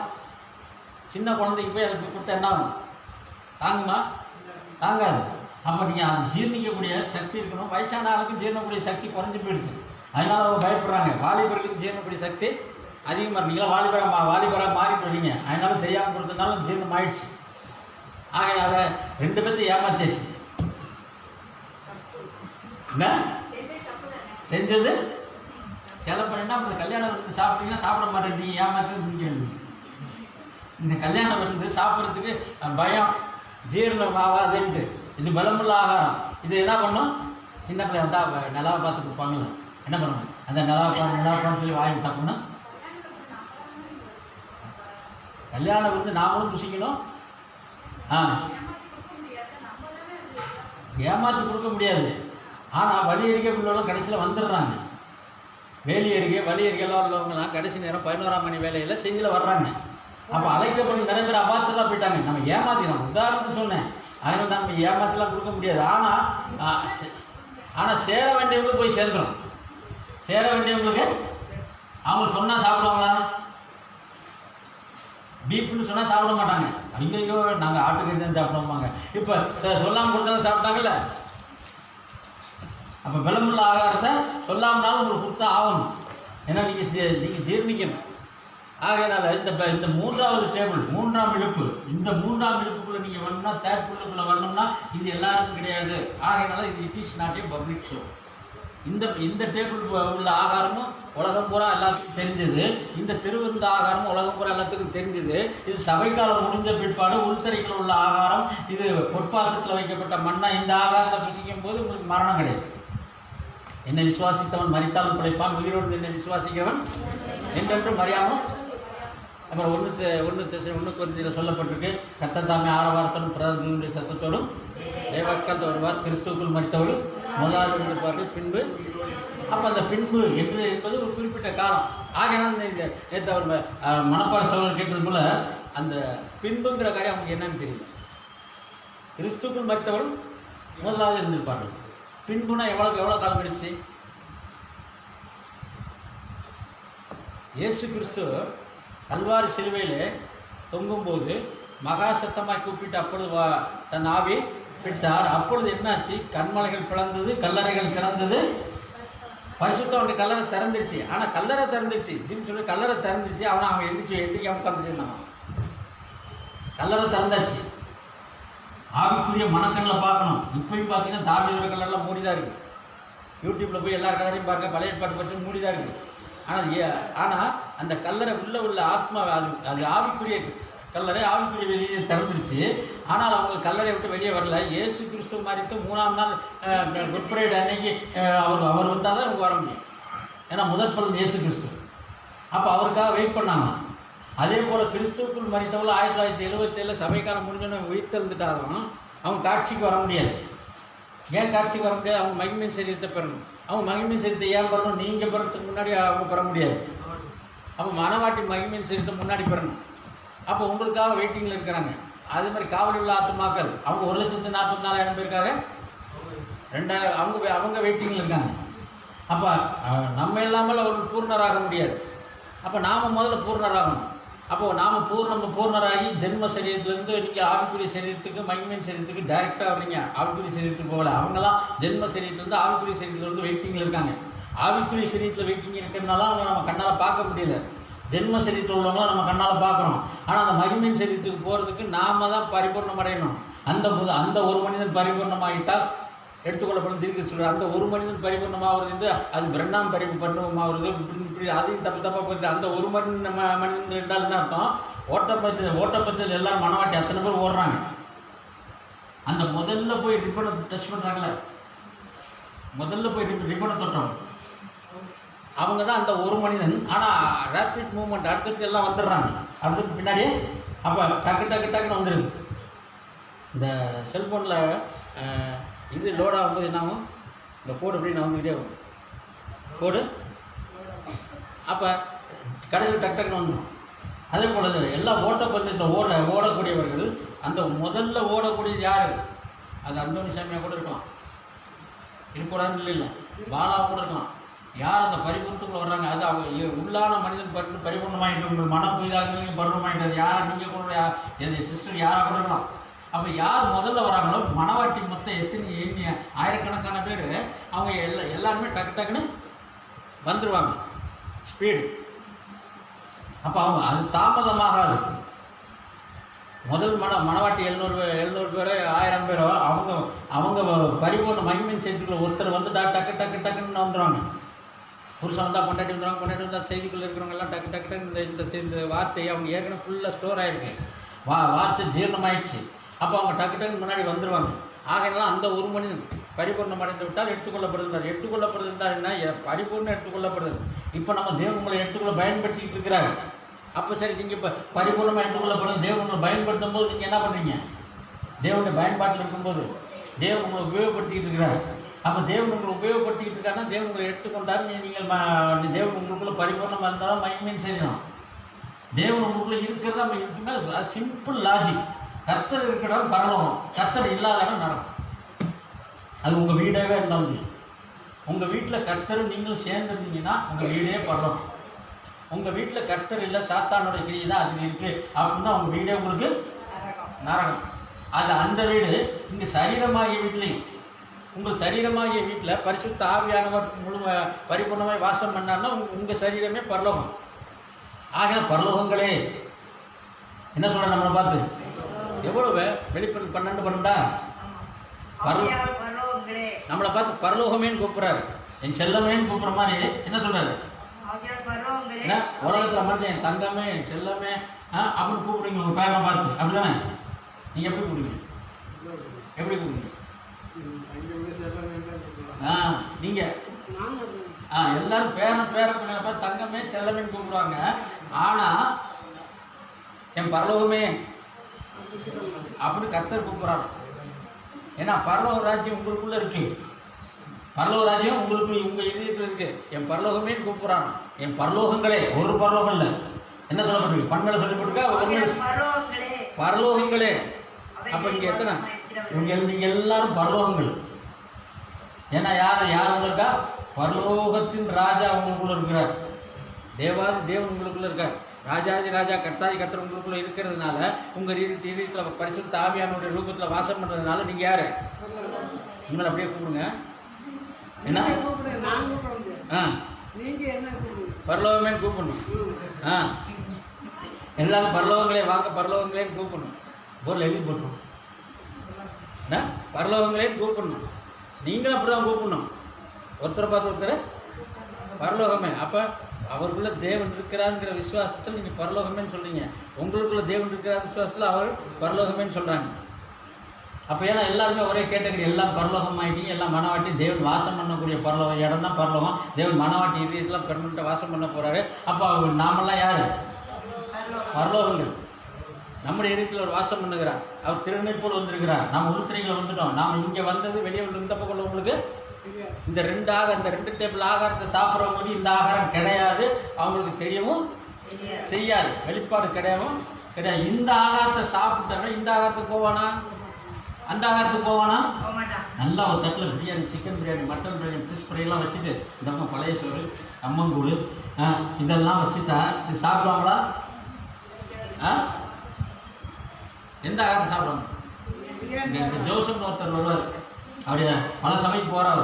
அவர் சொல்லுவார், எங்கே எல்லாத்தையும் பழைய சோறாக போடுறாங்க அப்படின்னு சொல்லுவார். வந்து எல்லாத்தையும் என்ன போடுறாங்கன்னா பழைய சோறாக போடுறாங்க, கெட்டுப்போன ஆகாரத்தையாக போடுறாங்க, நேற்று வச்சு இட்லியாக போடுறாங்க. உங்கள் வீட்டுக்கு வந்து நான் விருந்து கொடுத்துற வந்திருக்காங்கன்னா நேற்று சுட்ட இட்லி, முந்தா நாள் சாம்பார், ஏன்னா இதெல்லாம் எடுத்து வச்சு சாப்பிடுங்கன்னு சொன்னால் மறுபடியும் போவீங்களா? போக மாட்டீங்க. ஸ்பெஷல் ஃபுட்டு பீஃப் பிரியாணி சொல்லாமல் கொடுக்கணும். பீஃப் பிரியாணி சொல்லாமல் கொடுக்கணும். சாப்பிட வச்சாச்சு இல்லை, சாப்பிட வச்சாச்சு. ஏன்னா அவங்களுக்கு ஜீரணம் ஆகணும்னு தாகம்னு தெரியும், கொடுத்தாச்சு. அதுமாதிரி இந்த ஆவிக்குரிய பலமுள்ள ஆகாரம், இந்த வேதம், இந்த ரகசியம் உங்களுக்கு ஜீரணம் ஆகணும்னு சொல்லி தான் நாங்கள் கொடுக்கணும். நீங்களும் கொடுக்கணும். நீங்களும் உங்கள் மனவாட்டி கொடுக்கணும், உங்கள் பிள்ளைகளுக்கு கொடுக்கணும், உங்கள் சொந்தக்காரங்க கொடுக்கணும். இந்த யாராவது அவங்களுக்கு ஜீரணமாகலையோ நீங்கள் கொடுத்துட்டீங்கன்னா அவங்க துப்பிட்டாங்கன்னு வச்சிங்களேன், அவங்களுக்கு நியாயத்துக்கு இறங்கிடுச்சு. அவங்க இந்த ஆகாரத்தை ஆகையினால ஒரு முறை பரம ஈவை ருசி பார்த்து, பரம ஈவன் என்ன வார்த்தை, இந்த கடைசி கால செய்தியை, இந்த பலமுள்ள ஆகாரத்தை ருசி பார்த்துட்டு துப்பிட்டீங்கன்னா சின்ன பிள்ளைங்க வாயை கூட்டிகிட்டு கொடுத்துட்டே இருப்போம், சாப்பிட்டுக்கிட்டே இருக்கும். ஒரு லிமிட் வந்து என்ன பண்ணும்? துப்ப ஆரம்பிச்சோம். அப்போ அவங்களுக்கு எப்போ துப்ப ஆரம்பிக்குது அதோட நீங்கள் சாப்பாடு கொடுக்குறத நிறுத்திடுவீங்க.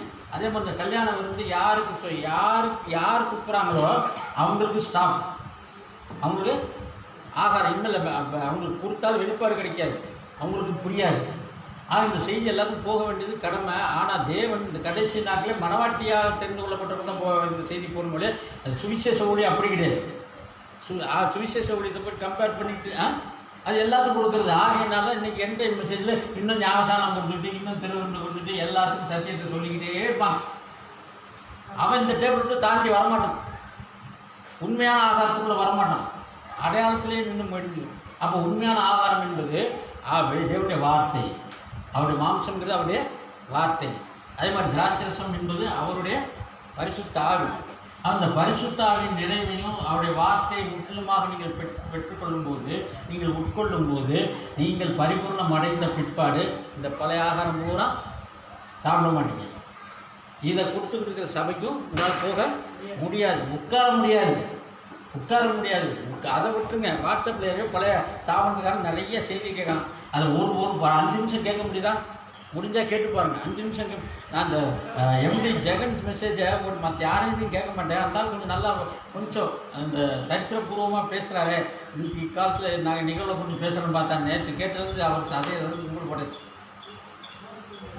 மோகன்சி லாசர் நிறைய செய்திகள். அதே மாதிரி இந்த கோவை ராஜா அவருடைய செய்தி என்ன பண்ணிவிட்டாங்க, வலது காலம் இடது காலம் விட்டு அவரை விஷயத்துக்கு வலது கால சமுத்திரத்தை வைக்கிறது ஆர்சி சபையில் வச்சுருக்கிறாராம். தேவன் எங்கே வச்சுருக்காராம்? ஆர்சி சபையில் வச்சுருக்கிறாங்க. ஏன்னா அதுக்கு வசனம் என்ன, அந்த திரளான வேசி சமுத்திரத்தின் மேல் அமர்ந்திருக்கிறார். அப்போ சமுத்திரம் வேசி அமர்ந்திருக்கக்கூடிய இடம் சொல்லிட்டு இயேசு கால் வச்சது சமுத்திரத்தில் வச்சுருக்காங்க, இவர் வேசி சபையில் வச்சுருக்காங்க. இந்த எந்த மெசேஜில் பரிபூர்ணம் வளர்ந்து நான் இன்முக ரகசியமாக உலகத்துக்கு சொல்கிறேன்னு சொல்லிக்கிட்டு இருக்கிற ஆளே இப்படி இருக்கு. ஆக இந்த கடைசி நாட்களில் இந்த ஆகாரமானது உங்களுக்கு விசேஷித்த ஆகாரம். இந்த 3வது டேபிள் ஆகாரம், நவமான பானம், இது எல்லாத்துக்கும் கிடையாது. அப்போ ஆவிக்குரிய ஆகாரம் இந்த ஆகாரம் ஏனென்றால் ஏற்கனவே நம்ம சாப்பிடக்கூடிய ஆகாரம் பூரா இயற்கை ஜீவன். அது மறித்து நம்முடைய சரீரத்தில் உள்ள இயற்கையாகிய உள்ள உயிர் அணுக்கள், திசுக்கள், நம்முடைய ஒரு நாளைக்கு எத்தனையோ முடி உழுது, புது முடி வளருது, எத்தனையோ திசுக்கள் கீழே உழுது திரும்ப வளருது, மரணமடைதான். ஒரு நாளைக்கு எத்தனையோ லட்சக்கணக்கான திசுக்கள் நம்ம சரீரத்தில் உயிரணுக்கள் பிறந்து மறித்து விடுகிறது, புதுசு பிறந்துக்கிட்டே இருக்குது.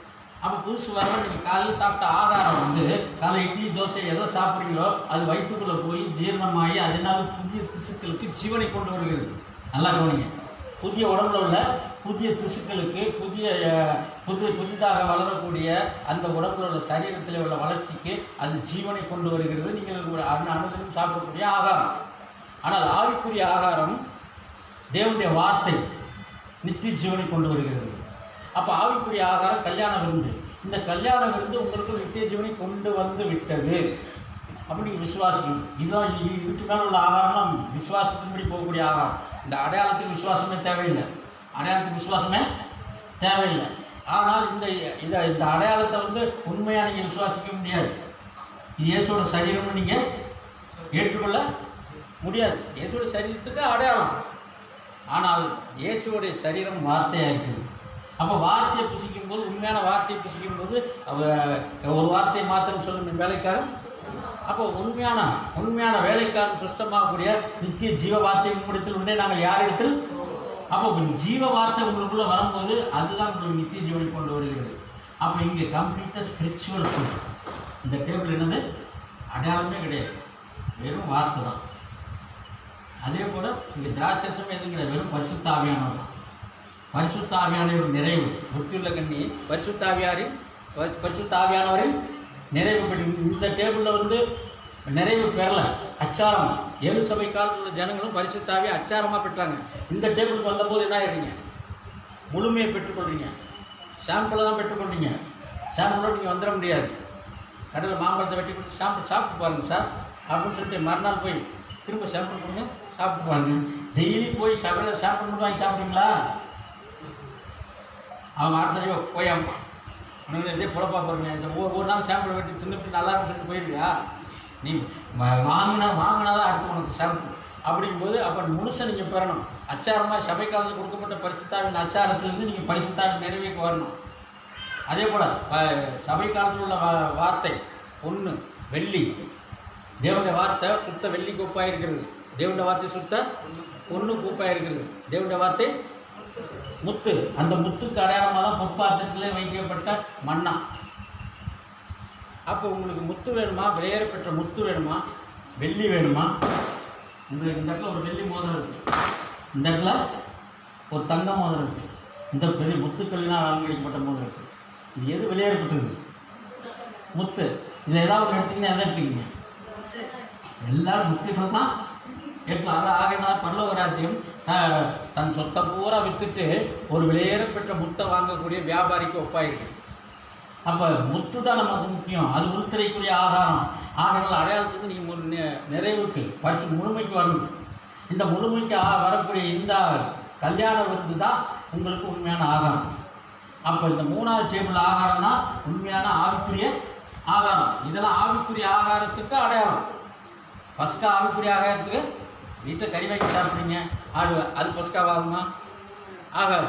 ஆனால் இந்த பஸ்காவை அடையாளமாக தேவன் செய்ய முறைமையின்படி செய்யக்கூடிய ஆடை வெட்டி கசப்பான கீரையை வச்சுட்டு காலில் செருப்பை போட்டுட்டு கையில் பிச்சை ஓடிட்டு எடுத்துலேருந்து இப்போ புறப்படும்போது இந்த ஆகாரத்தை சாப்பிடும்போது அது இயேசு கிறிஸ்துவுக்கு அடையாளம். இயேசு கிறிஸ்து பலியாக போகிறார் நமக்காக என்பதற்கு இந்த பஸ்கா ஆடு அடையாளமாக பலி செலுத்தப்பட்டது. இயேசு கிறிஸ்து நாளை காலில் பலியாக போகிறாரு. அப்படிங்கிறதுனால இயேசு கிறிஸ்து என்ன கடைசியாக சொல்கிறாரு, இது கடைசி, அது கடைசி, இனிமேல் புது உடன்படிக்கைன்னு அந்த இரத்தத்தினாலான அவர் இரத்தத்தினால் நமக்கு கையெழுத்து போட்டு புது உடன்படிக்கை கொடுத்துருக்கிறார். இரத்தத்தினால் நம்ம கிரை செலுத்தி வாங்கிட்டார். ஆகிய புது உடன்படிக்கை பாத்திரவாங்க. அப்போ அவருடைய சொந்த ரத்தம் சிந்தி அவருடைய சொந்த சரீரத்தை நம்ம கொடுத்துட்டார். அதுக்கு அடையாளத்தை செஞ்சோம். இப்போ அவருடைய சொந்த மாம்சத்தை வார்த்தை அது இப்போ கண்டுபிடிச்சிக்கணும். இப்போ வந்து வெளிப்பாடு. இந்த அடையாளத்துக்கு வெளிப்பாடே தேவையில்லை. இந்த அடையாளத்துக்கு ஆனால் மனுஷகுமாரன் வரும்போது விசுவாசத்தை காண்பாருக்கு வெளிப்பாடு பண்ணணும்னா இந்த ஆகாரத்தை புசிக்கிறதுக்கு வெளிப்பாடு வேணும். என்ன வெளிப்பாடு வேணும்? என்ன வெளிப்பாடு வேணும்? இங்கே உள்ள அப்போ இந்த டேபிளில் ஒரு அப்பம் இருக்கு. இது அப்பமா இல்லையா? இது அப்பமா இல்லையா? இந்த டேபிளில் இதான் அப்பம். அப்போ இங்கே உள்ள இன்னொன்று திராட்சரசம் என்ன வைக்கிறது? பரிசுத்தாவை நிறைவை பெற்று தான் இதுக்குள்ளே வர முடியும். புத்தியுள்ள கண்ணி தான் உள்ளே வர முடியும். தேவனால் தெரிந்து கொள்ளப்பட்ட புத்தியுள்ள கண்ணியாக இருந்தால் தான் பிரதான ஆசாரியர் உள்ளே போன பாதையில் இயேசு மகா பிரதான ஆசாரியராய் யூதா கோத்திரத்தில் பிறந்து அவர் எல்லா கோத்திரத்தாரும் உள்ளே போகும்படியாக அவர் லேவி கோத்திரத்தில் பிறக்காம அவரே பிரதான ஆசாரியராய் சொந்த ரத்தத்தை எடுத்துக்கொண்டு உள்ளே போய் தேவாலய திரைச்சலை கிழிச்சு விட்டார்.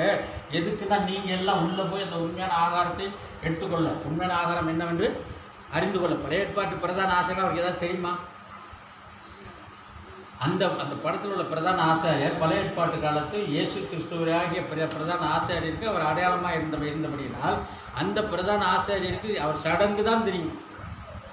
என்ன பண்ணணும்? அந்த ட்ரெஸ்ஸை உடுத்திட்டு போகணும், கையில் தூபத்தை எடுத்துக்கணும், சாம்பிராணி தூபத்தை எடுத்துக்கணும், ஒரு கையில் ரத்தத்தை எடுத்துக்கணும், அந்த நீல நூல், இளநீல நூல், ரத்தாம்பர நூல், அந்த ஏபோத்து எல்லாத்தையும் போட்டு 12 கற்களை மார்பில் கட்டிட்டு தலைப்பாக கட்டிட்டு எப்படி போகணுங்கிற மெத்தடு அவங்களுக்கு அடையாளம் தான் தெரியும். அவருக்கு அந்த அடையாளம் தான்.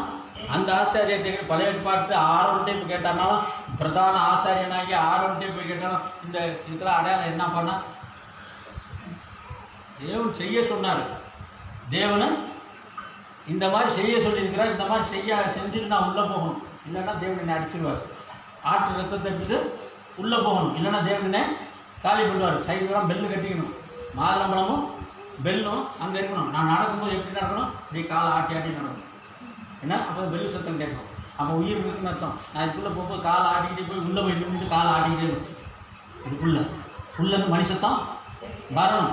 கேட்கலாம். அங்கேருந்து செயின் அப்படி உள்ள போட்டு வெளியே இழுத்து போட்டுருவாங்க. டெட் பாடி ஆகிடுங்க. எப்படி கொரோனாவுக்கு அப்படி தான் பண்ணணும். கொரோனாவுக்கு கொஞ்சம் கொரோனா செத்து போயிட்டோம்னா என்ன பண்ண, பக்கத்தில் யாரும் தொட மாட்டேன்னு ட்ரெயினில் போய் அடுத்து அப்படியே கொஞ்சம் வெளியில் போடுறாங்க. யாரும் அந்த டெட் பாடி தொட்டு தூக்குறது இல்லை, பயம். அதே மாதிரி மகா பரிசுத்த ஸ்தலத்தில் பிரதான ஆசாரியர் உள்ள மனுஷத்தன் கேட்கலன்னா உள்ள வந்து மண்டை போட்டான்னு அர்த்தம். அப்போ என்ன பண்ணுறது? நீல செயின் அங்கேருந்து ஒருத்தர் பாலா பிரதான் செயின் எடுக்க உள்ள மண்டையா போட்டான் அப்படின்னு சொல்லிட்டு இங்குள்ள ஆசாரியன் சொன்னோன்னா அவர் வேகமாக செயின் எடுத்துருவார். ஏன்னா வேற யாரும் உள்ள போக முடியாது. வேற யாரும் பிரதான ஆசாரியர் உள்ள முடியும். அப்பேற்பட்ட இடத்துல இயேசு கிறிஸ்து உள்ளே போய் ஸ்க்ரீனை கிழிச்சு விட்டு எல்லாரும் உள்ள போகணும். சிஸ்டர் நீங்கள் போங்க, சிஸ்டர் நீங்கள் போங்க, பிரதர் நீங்கள் போங்க. ஆம்பளை ஒன்றும் பொம்பளை இல்லை. அன்றைக்கு பிரதான ஆசாரியர் வந்து ஆம்பளை மட்டும்தான், பொம்பளை ஆசாரியரை கிடையாது. இன்றைக்கி சபைகளை பொம்பளை போதகரை எல்லாம் வச்சுட்டாங்க. பழைய ஏற்பாட்டு காலத்தில் பொம்பளை போதகரை இருக்கக்கூடாது. ஏன்னா புதிய ஏற்பாட்டில் பொம்பளை போதகர்கள் இருக்கக்கூடாது.